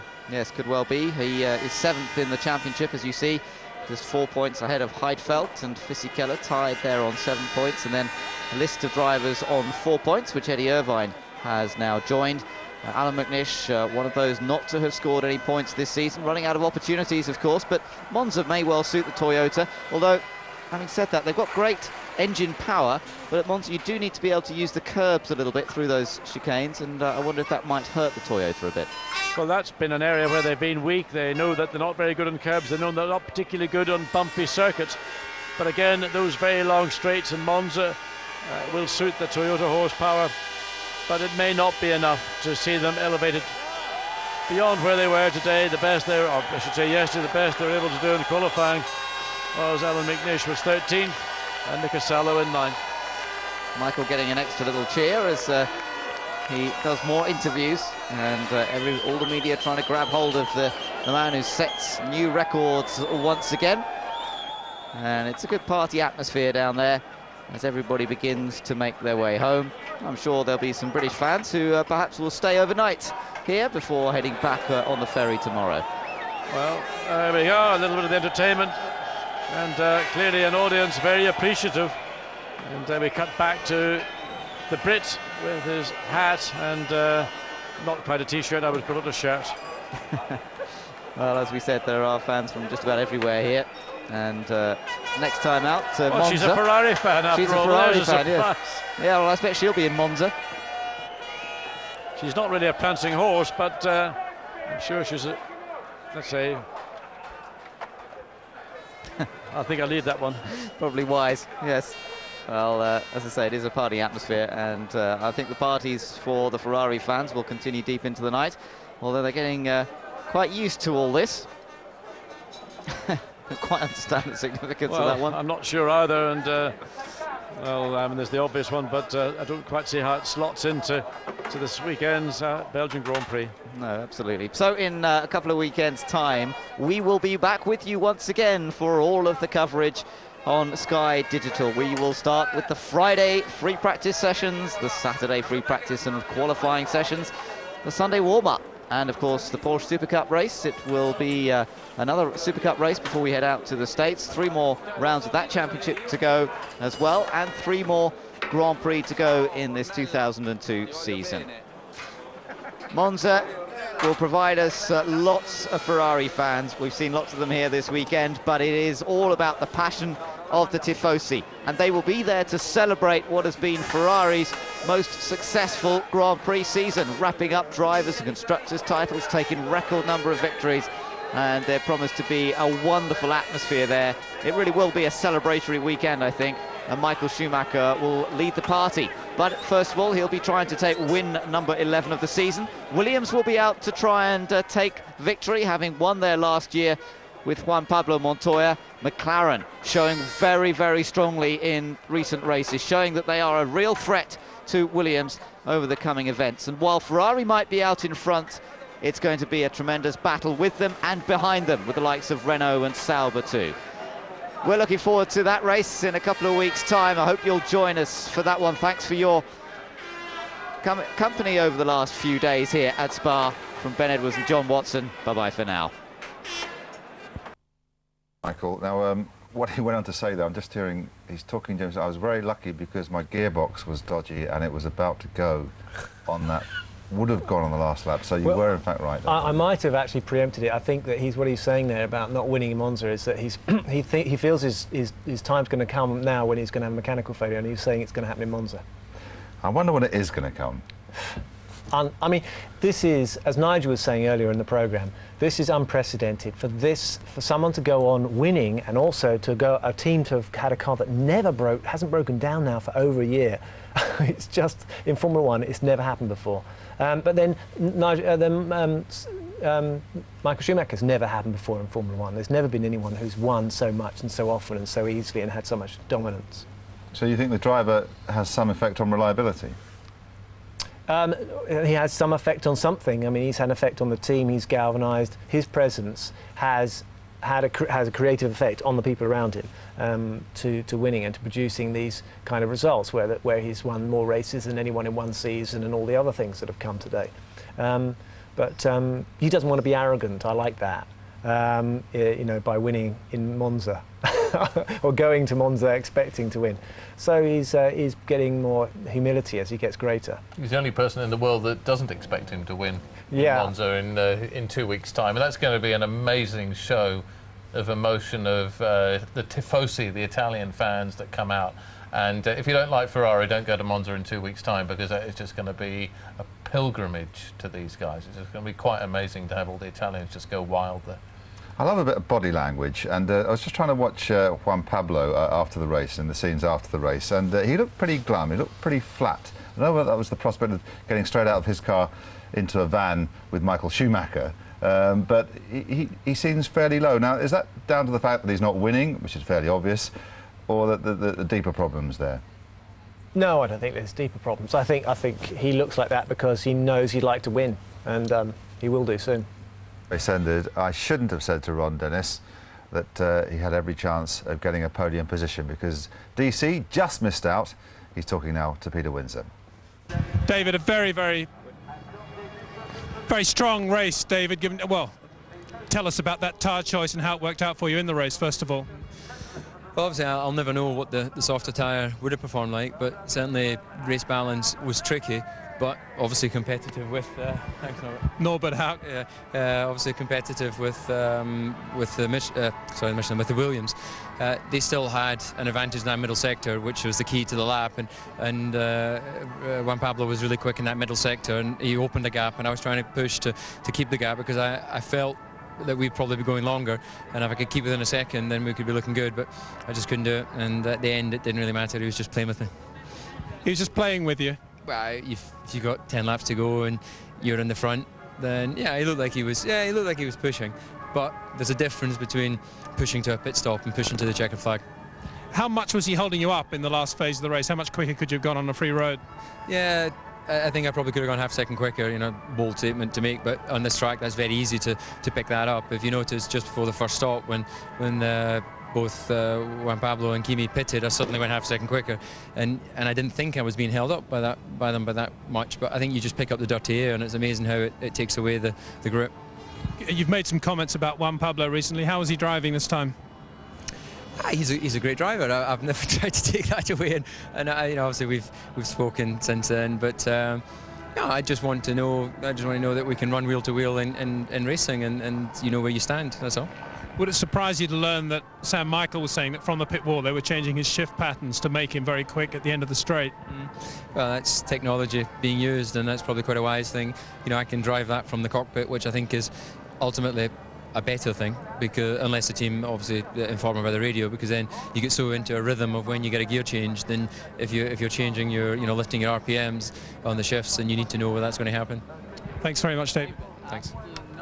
Ron Dennis once told me that he liked Sky movies for the same reason he liked motor racing. He likes seeing things that come round and round again, and I imagine if you are a team boss, DC is more likely to bring your car back round again than most other drivers. Yeah, he's had a good season. I mean, if you remember back to Monaco, it was a great driver. He's matured, and he doesn't do the same sort of mistakes. He doesn't make the same sort of mistakes he perhaps used to.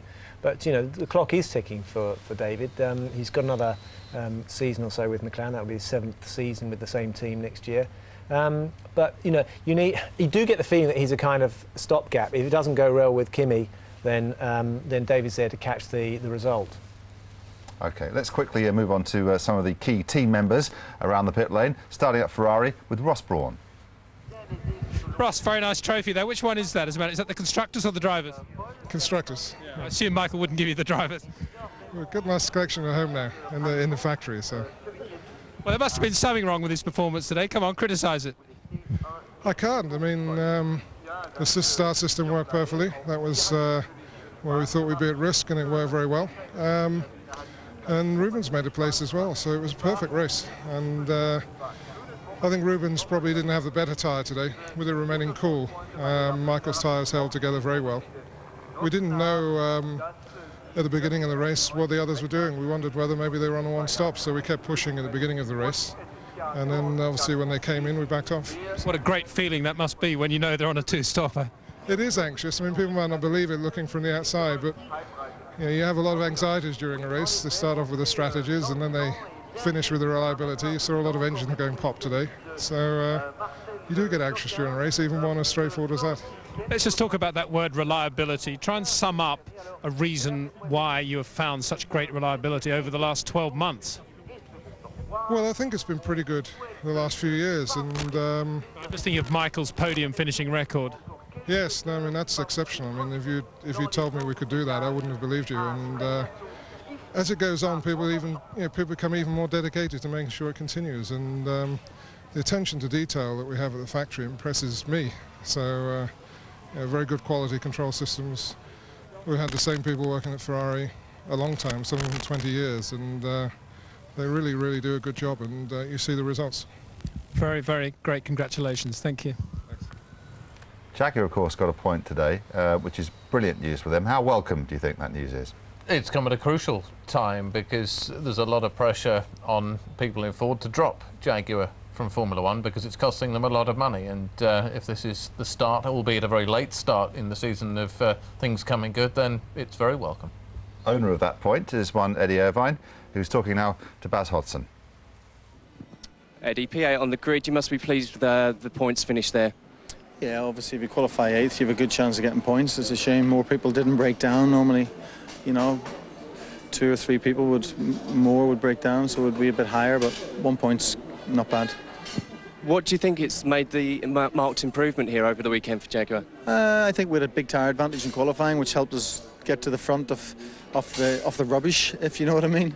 And then the race was just a matter of being quick the first 2 laps after the pit stop. The rest was just a matter of just driving around. And do you think this is going to continue now on towards the next races and the end of the season? I think we'll be stronger. The next races are not maximum downforce. Maximum downforce is where we struggle. OK, thanks, Eddie. Well done. Well done indeed. I wonder how valuable, we know how important it is to Jaguar. How important is that point to Eddie Irvine, do you think? Well, any time your contract isn't signed, I think that it's very important to get a good result. But I mean, I'm not suggesting that Eddie's got a good result just because his contract is signed. This weekend, it came together just at the right time, just at the crucial moment for Jaguar and for Eddie, I think. Okay. Another Ford-connected team. You don't really know what to call them, do you? Really, Jordan. Very unlucky today, I thought, because that was a bold strategy that almost paid off. It could have paid off if the car was quicker. I mean, it goes without saying that they would have finished higher up. But I think if maybe McLaren or if Williams had been able to make that one-stop strategy stick, that could have really proved very, very different. But sadly, it didn't work out exactly for Jordan.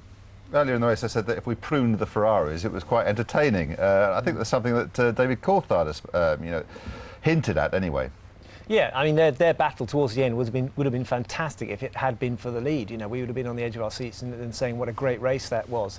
Unfortunately, you know, we haven't got competition in the one team at Ferrari. You know, we've got complete dominance by one driver there. I don't know where Rubens was this weekend. He did a great job, but you know, he wasn't able to touch Michael. Your prediction for next week, or the week after next, in fact? They probably win next week. It'll be win number 11 for Michael Schumacher, I think, in Monza. Although don't forget that Juan Pablo Montoya, incredibly, has only ever won one race, and he did it at Monza last year. So there's a little glimmer of hope to leave you with. Let's hang on to it, gentlemen. Thank you very much. So another win for Michael Schumacher, another record, another trophy.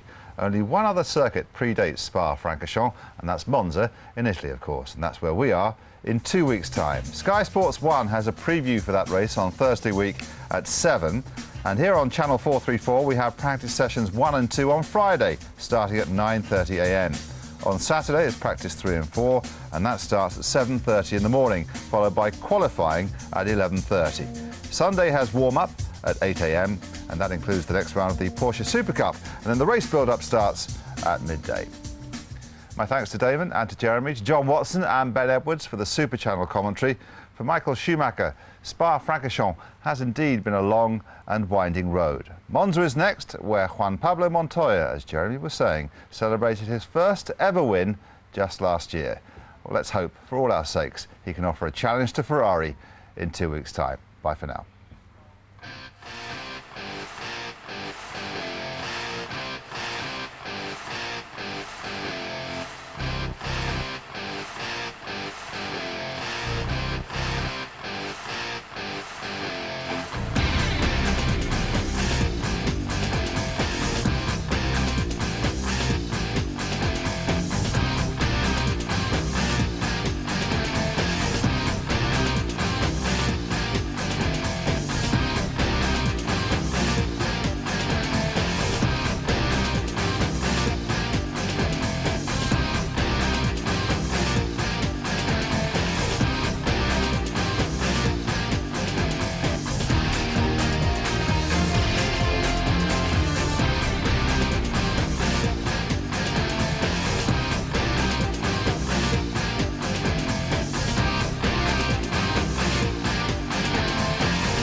Truly really does come unstuck, doesn't he? He tries to make that big run down the outside, but loses a number of places, unfortunately. Truly perhaps trying to compensate for his very poor start in Hungary last time out.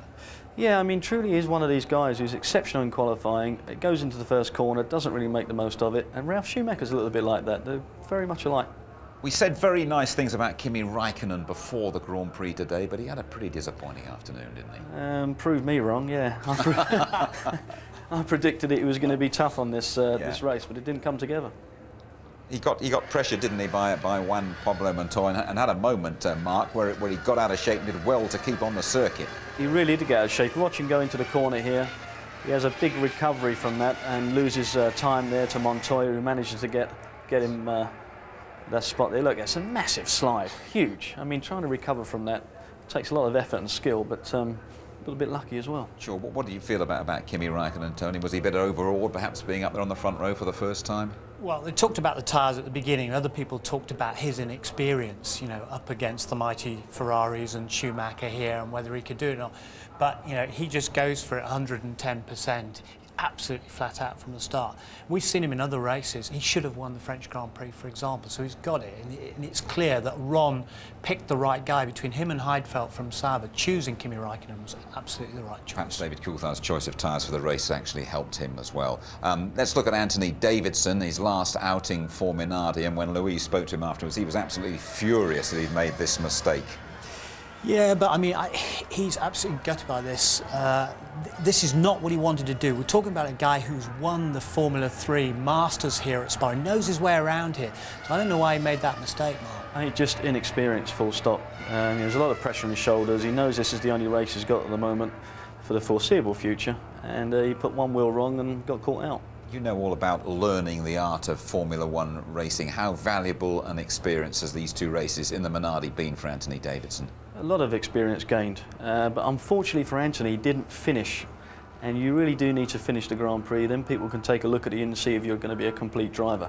He's yet quite to prove that. It's a harsh old word, this, Tony, isn't it? And people look at Anthony Davidson and said, yep, all very well, but 2 DNFs, and are they good enough credentials for people to be grabbing him for next season?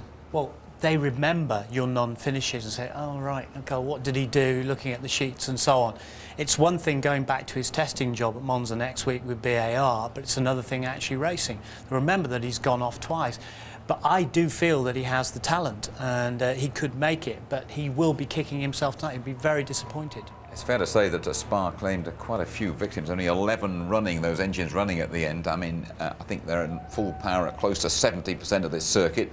A lot of them paid the price for that. Kimi Raikkonen, one of them, Mark.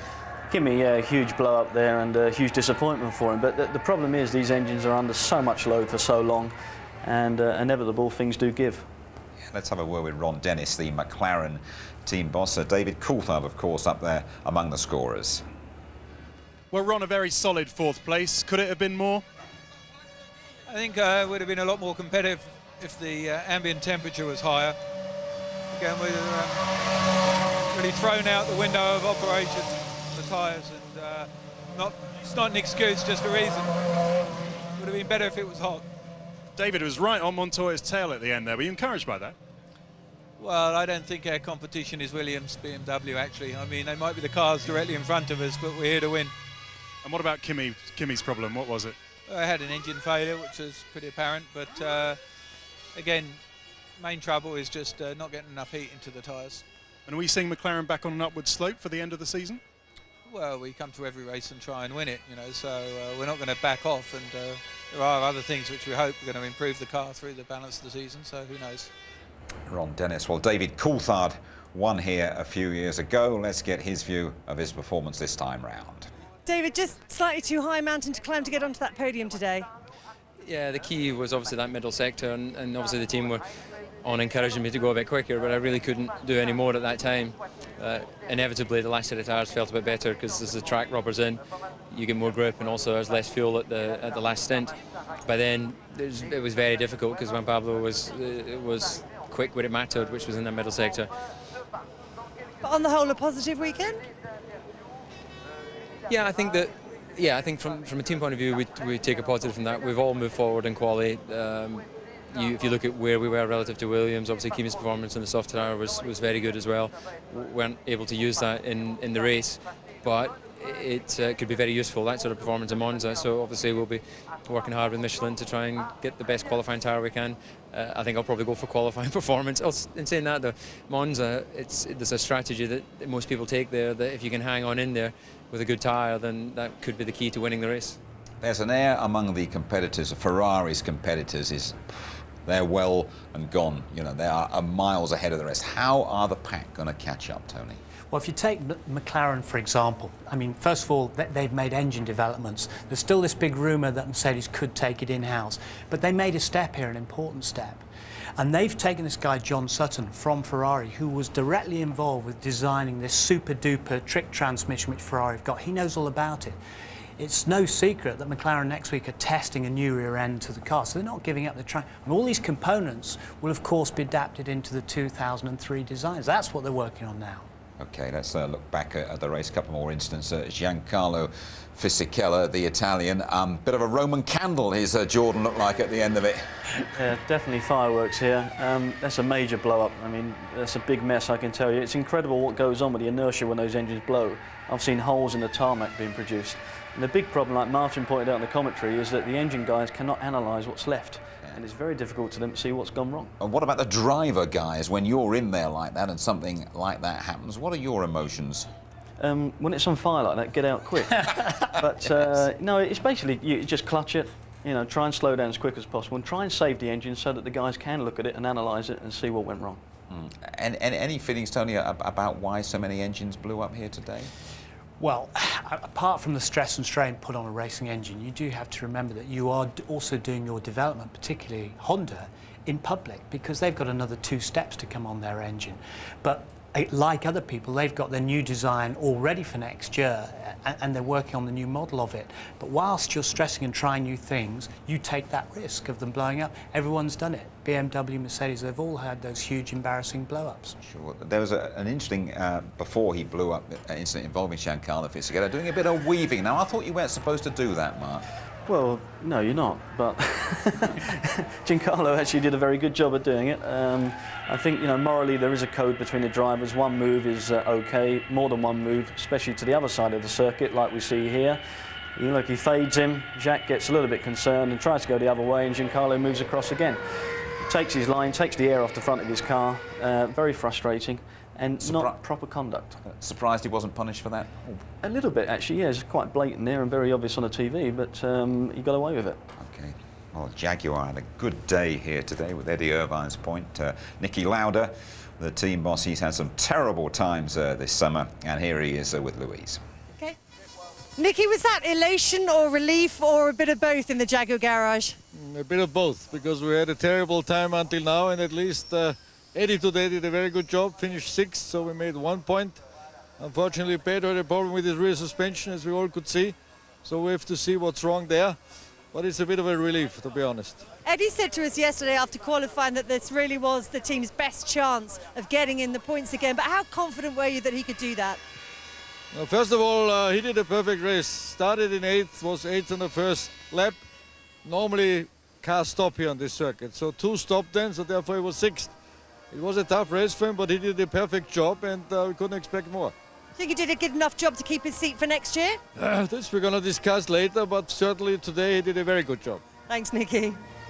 Good stuff from Jaguar today after a tough season. We've had 1 or 2 emails from you about the Belgian Grand Prix. Helen Rainsford from South London saying, as impressive as Anthony Davidson, the rookie, has been in his first 2 races, he's spun out of both. Right, Mark, she's put you on the spot here. Will he be back in F1? It's a difficult question in many respects. I think he's done enough to quantify that he should be in Formula 1 as a driver. I'm just a little bit concerned that the results, the end results, have not been good enough to actually say he should be definitely back in Formula 1. And that's, testing is next week for him in BAR. He's got to use that testing now, get more experience, and see whether he can get another break into maybe a Minardi or a smaller team again, but get to the finish of Grand Prix, prove that he can do the distance, and maybe, outgun his teammate. He's nearly there, but not quite. It's a bit marginal. OK, another email has come in. Welcome them all, of course. Daniel Stone from London, his 10th win of the season. Michael Schumacher has made history this afternoon. Tony, will anyone ever overhaul his record? Well, again, you know, it's tough to say, but we said that when Jackie Stewart had 27. You know, we said it when Ayrton Senna got 41, and now Michael Schumacher's got 63. It could be with more races coming up in the future that, you know, a star could emerge. It could be someone like Montoya who could get into this dominant position. And it's the dominance that's taken it. McLaren has been twice dominant. You look at them during the 80s, it was unbelievable. So somebody could do it. OK, Tony, Mark, thank you very much indeed. Let me just tell you that Murray Walker's autobiography is going to be launched next week, and you can chat to Murray on the ITV F1 website tomorrow lunchtime. See that later, hopefully. Here's the start from Coulthard's perspective. Look at that jump that Trulli got. It was absolute light, but then he got boxed up round the corner, almost got punted sideways by one of the Williamses, and DC actually just hung it all together, kept it very neat and tidy on the inside, and great start from David Coulthard. But the Williams just seems to have the jump there. He thought discretion was the better part of valour there, and let Ralf Schumacher go ahead of him up through Raidillon. But of course, that put him in a good position to get a toe up into along the straight after that, and he made a good use of that start. Let's have a look at the move that Montoya made on Raikkonen and see how he got past him. Well, that's a bit of a strange one, you have to say. I mean, Kimi Räikkönen was on the right line, and yet Montoya seemed to be able to dive down the inside. Looks like power, didn't it? Didn't if he just got straight past him on power, but Räikkönen he went fairly wide. Was it too wide, though? There's something else we didn't see there, because you know, that's not possible. That's not normal to see that sort of line being. It looks like Kimi Räikkönen had to lift off somewhere, and Montoya was able to just drive through on the inside. So we reckon a mechanical problem, not just... No, I don't know. I'm not sure whether it was a mechanical problem or whether he just got it wrong on the entry to the corner and actually lost a bit of time. Button, Jensen, hard luck. What was the problem? I don't know, really. I mean, it just got very loud and I lost a lot of power at turn 7 after the back straight, and that was it. They came to a halt before turn 13. Jensen, Damon, any exciting moments in the race for you, or was it, what's the key difficulty with Spa? I mean, were you able to get a good toe on anyone at the start? I was able to get past Salo at the start, but no, the launch control didn't work like it normally does. I don't know why. Very slippery surface, and I was only able to get past one car, which wasn't great. But Eau Rouge is still interesting. I mean, everyone says it's boring now, it's flat, but in the race it's not. The car's hitting the ground quite a bit, and it's quite hairy. Jensen, Jeremy Hart here. Give us your view now on how the race is going to pan out, especially with the McLarens and with the Williams now. I think Kimi, probably at the second pit stops, if they're having 2 pit stops, will probably end up in front of Montoya. I don't know how close they're running, but that's normally the case with them. They seem to be able to run very strongly into their stints. And obviously the first 2 cars, everyone knows what's going to happen. I'm afraid that might be the case. But anyway, we look forward to seeing you in action in a couple of weeks' time. Thanks a lot, Jensen. Cheers. Into Irvine's lap there by retirements, but nevertheless, he put himself in that position, and Jaguar have come strong. De La Rosa also showed well this weekend, and they're still fighting there, and if they make it to the end, they could get a very, very, very valuable point. Of course, Niki Lauda will be on the phone immediately to the bosses. Even quicker than he was yesterday after they qualified. I think actually some of them are actually there, so I think he might be able to just say, well, you know, hang in, boys, and you never know, we might end up one day doing what Ferrari are doing. OK, let's cross live now to the pit wall and join Ron Dennis. Ron, what was the problem with Kimi's car? We suffered a failure on one cylinder. It's desperately disappointing for him after such a great performance in qualifying. Yes, but he's got a lot of racing in front of him, and he's on a very good and positive learning curve. He'll win races and world championships in the future. I know you've got to cross fingers, but DC online for a podium finish. How optimistic are you? Well, we tried to outfox Williams and nearly did it, but it's going to be difficult to overtake. We'll just have to see how the race unfolds. Ron, how would you sum up, it's Jeremy Hart here, your gap now between you, Williams, and Ferrari? It seems to be bigger than ever now at the moment. They said that the lap times they're doing are just stunning. I think most of the problems we're experiencing today is really just the very low ambience that we have compared to the earlier days in the weekend, and it's just switched the advantage to the Bridgestones. Thanks, Ron.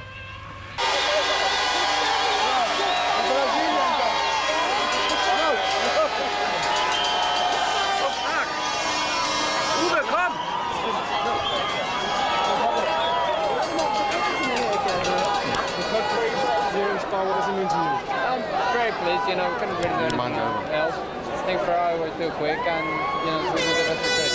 What do you think for the next season? Why is Ferrari so quick, so much quicker than BMW, Williams? I think they got a really strong package, and you know, in every single way, and difficult to beat it. You got to do something better than that. Do you think for the next season you have the same package?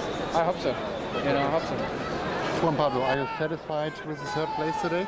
Yeah, very pleased. You know, after all the weekend, you know, it's the best thing we could do. What do you say to the performance from Ferrari? I just too quick at the moment, and you know, we'll see what happens. Thank you.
David, some good dueling on track. So how did you like the race?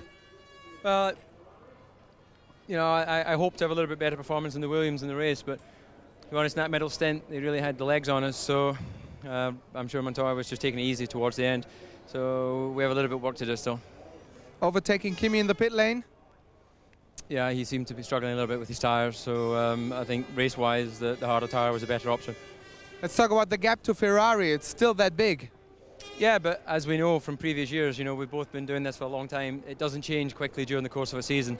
They'll still carry this advantage into the beginning of next year, and then hopefully we can start to catch them. Thank you. There he is, master of disaster.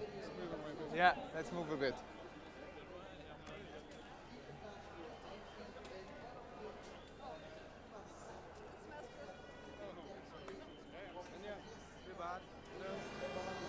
Right after the champagne shower, Ross Brawn, Ferrari so superior. I think from now on you need a real handicap.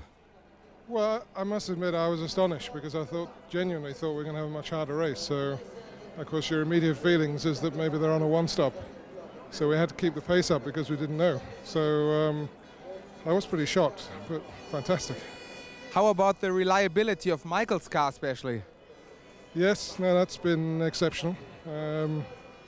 I mean, we have some very, very committed, very dedicated people, and it means so much to them to get a car to a line. They've made a huge commitment to try and make sure it happens.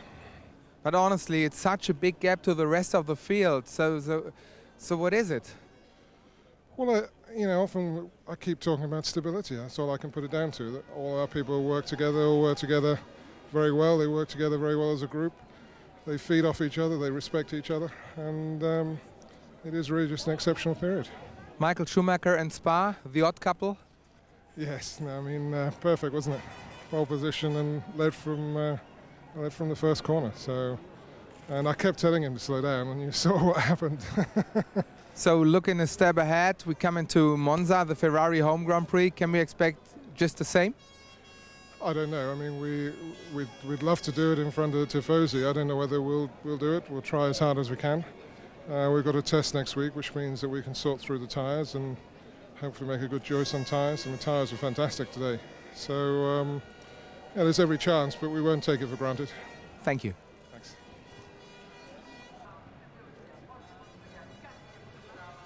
Okay. After quite a promising qualifying bad luck today, what happened? The engine just broke. Do you know the exact reason for it? No. But that wasn't the only problem today. Already at the start, it didn't look too good.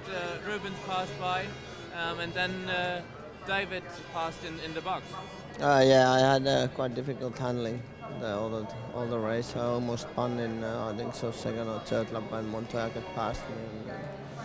But in the end, it doesn't matter if the engine doesn't last for the end. It doesn't matter what has happened before.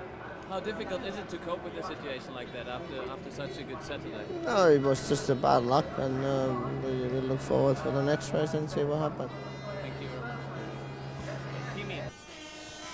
So another double week. Is it like party without end? Well, I mean, hopefully we keep on going, but it's fantastic to have this first two for Ferrari. I was never really happy with the car throughout the weekend. I had a good qualify, but not so good. So just happy to finish second. But it's I think maybe 1 or 2 steps to second in the championship. Well, it makes it good. I mean, it's a jump forward, and that's quite good. I mean, thank you. Okay. Rubens with.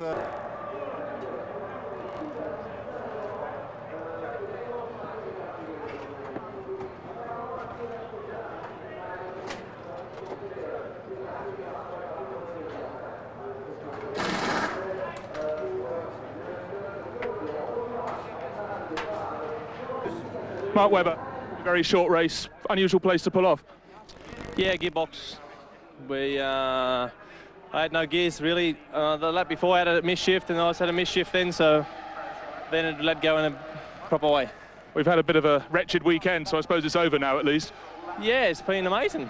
I don't know why I've had so many issues, but anyway, happens. Thanks, Mark. Anthony, unfortunately, your second Grand Prix ended up in the gravel. Was that your fault, or did something break? It's completely my fault. Maybe emotion got the better of me when I was behind Taku, I don't know. But I was pushing on. The team were telling me to push.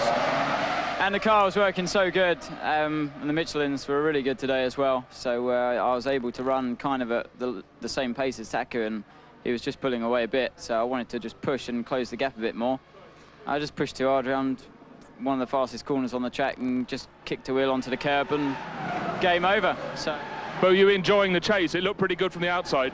I was loving every moment of it. I mean, basically every one of my laps was a quali lap. I was just pushing so hard, and some laps I was actually able to catch Olivier, which was fun. It's just pushing too hard. I mean, they're long races, and I'm not used to that. Well, I'm sure we'll see you back in a Formula 1 car, if not this year, next year. Looking forward to it. Thanks a lot. It's been good. Cheers, Anthony.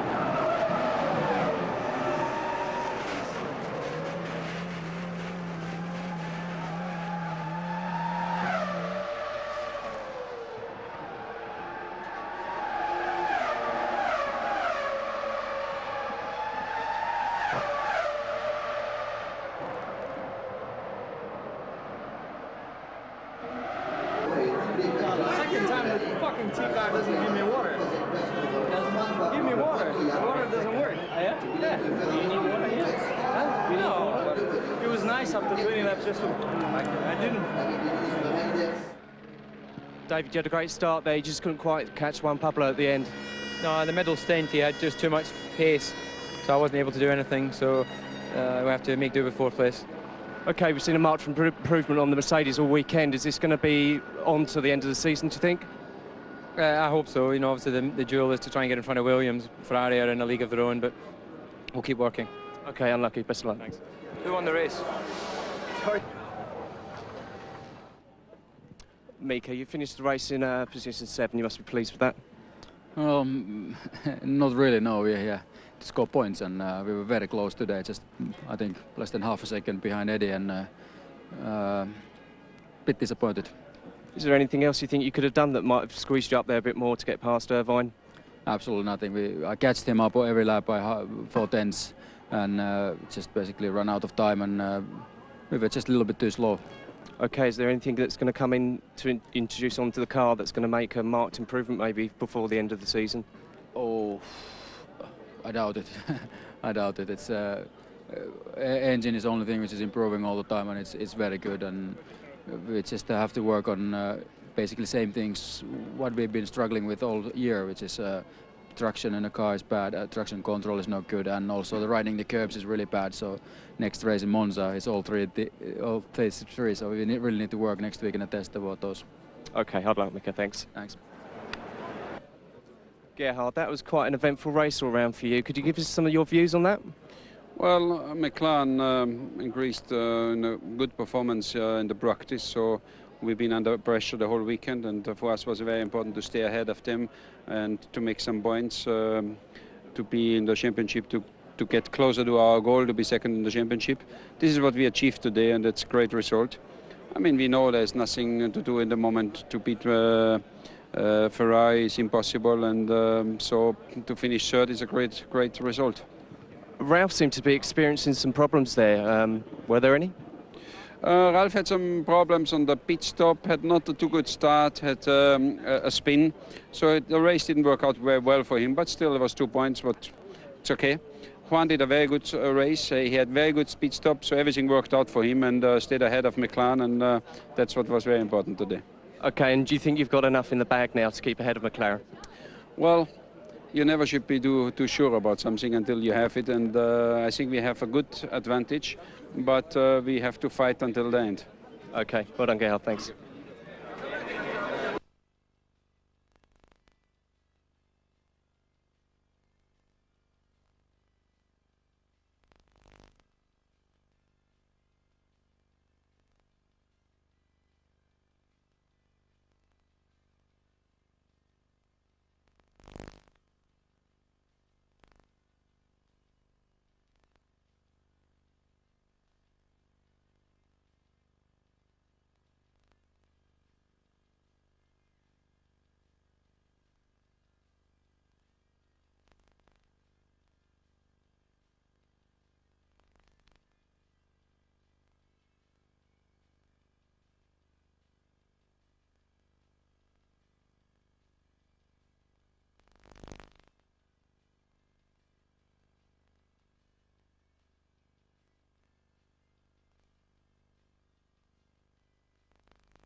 You're back with us in Belgium, where Michael Schumacher, the Spa master, has won the Belgian Grand Prix by a country mile.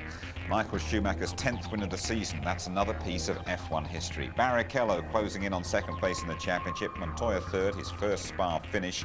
Coulthard, first British driver home. A strong drive, that one. Ralf Schumacher, so consistent, fifth. Eddie Irvine, his first finish in 7 races and the first point since Australia. Michael Schumacher has amassed 112 since Melbourne. It's a fantastic feeling, and that's why I said, I mean, I just enjoyed that day and I just went flat out for my own pleasure. I could have controlled the race and just drive it safely home. No, but I didn't want that. I wanted to go for it and just have fun. Rubens, Michael, just too quick for you today. Well, it wasn't even the case to, I tried to at the beginning of the race to keep on with him. But I had a different tire, and I was hoping that the sky would open a little bit more for me, but it was just too difficult. And he had a good setup. He was quite happy with the car. I was never too happy with the situation, so it was just easier for me to bring it home more than trying to keep with him. And I knew that if it was a little bit of sun, I would have had a good chance. Other than that, no. So he was on different league today, so he deserved to win. Ferraris, they're in a league of their own. The question was a bit of how Rubens was going to perform. He wasn't very strong all weekend, and he seemed to have a stronger car than us in the race, and we just took it from there. A little ding dong with Raikkonen as well. What was that about? I don't know. He was quite aggressive going down the hill. He closed it over one way, and then I went to the other, and he went all the way to the other, and nearly put him in the wall and everything. That was a bit too much. I think Juan did a very solid job. He's obviously under pressure for the whole race. He had good pit stops and he pushed when he needed to. We worked pretty hard throughout the race to keep him in front of the Mercedes, which was quite good. We used the software throughout the race. He was changing different mappings on the straight, so he'd end up with power down the straight to stay in front of them and then changing back for the infield. So it worked quite well. The key was obviously that middle sector, and obviously the team were on encouraging me to go a bit quicker, but I really couldn't do any more at that time. Inevitably, the last set of tyres felt a bit better because as the track rubbers in, you get more grip, and also there's less fuel at the last stint.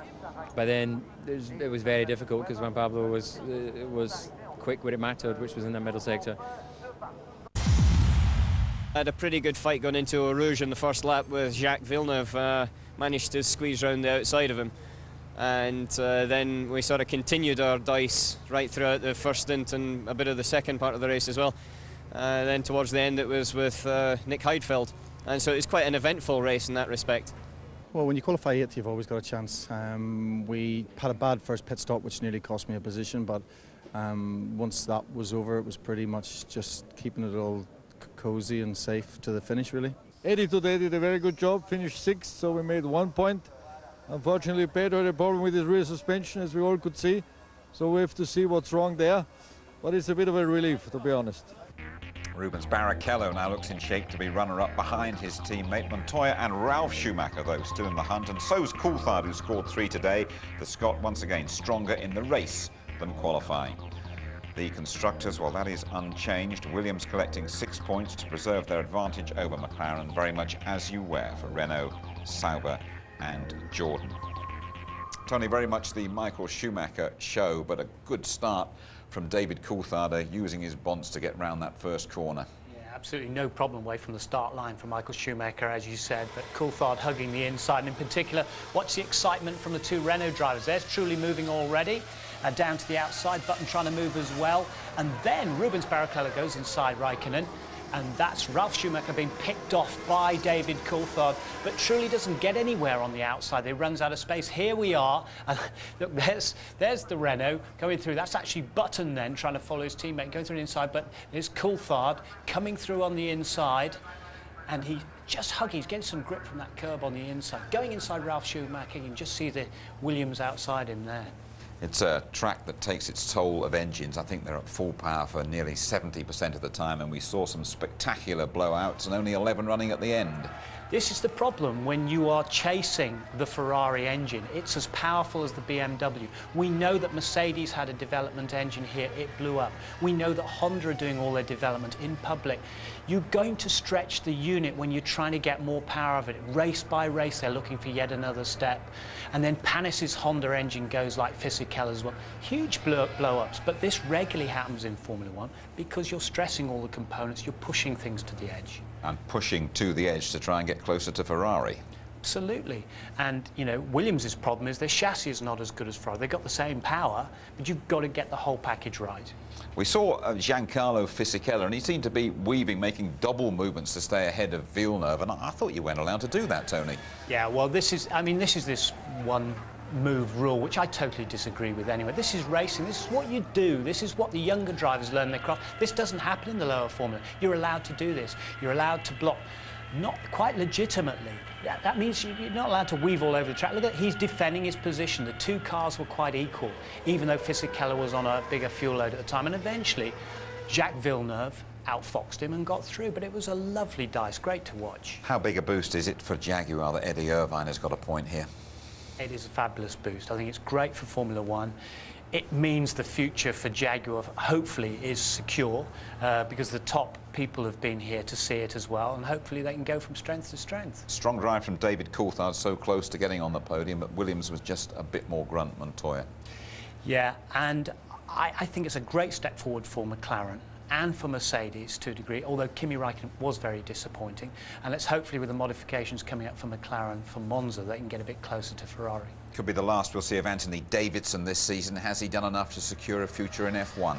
Not at the moment. I think he has great natural talent, but unfortunately people won't remember the two non-finishes. If he'd had a finish, they say, oh yeah, Davidson, he got it home, he got it to the finish.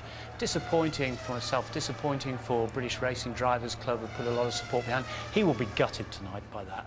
Final word about Michael Schumacher, a Sunday afternoon stroll through the forest for him, really, wasn't it?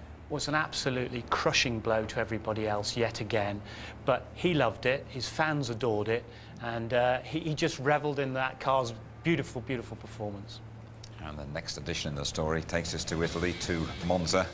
We will be there qualifying live 11:30 on the Saturday, pre-race show just after midday on the Sunday, and the highlights, in fact, just after midnight. And official testing resumes this week. Several of the teams will be going to Monza, and they'll be searching for clues on how to get a bit closer to the mighty Reds. Good night.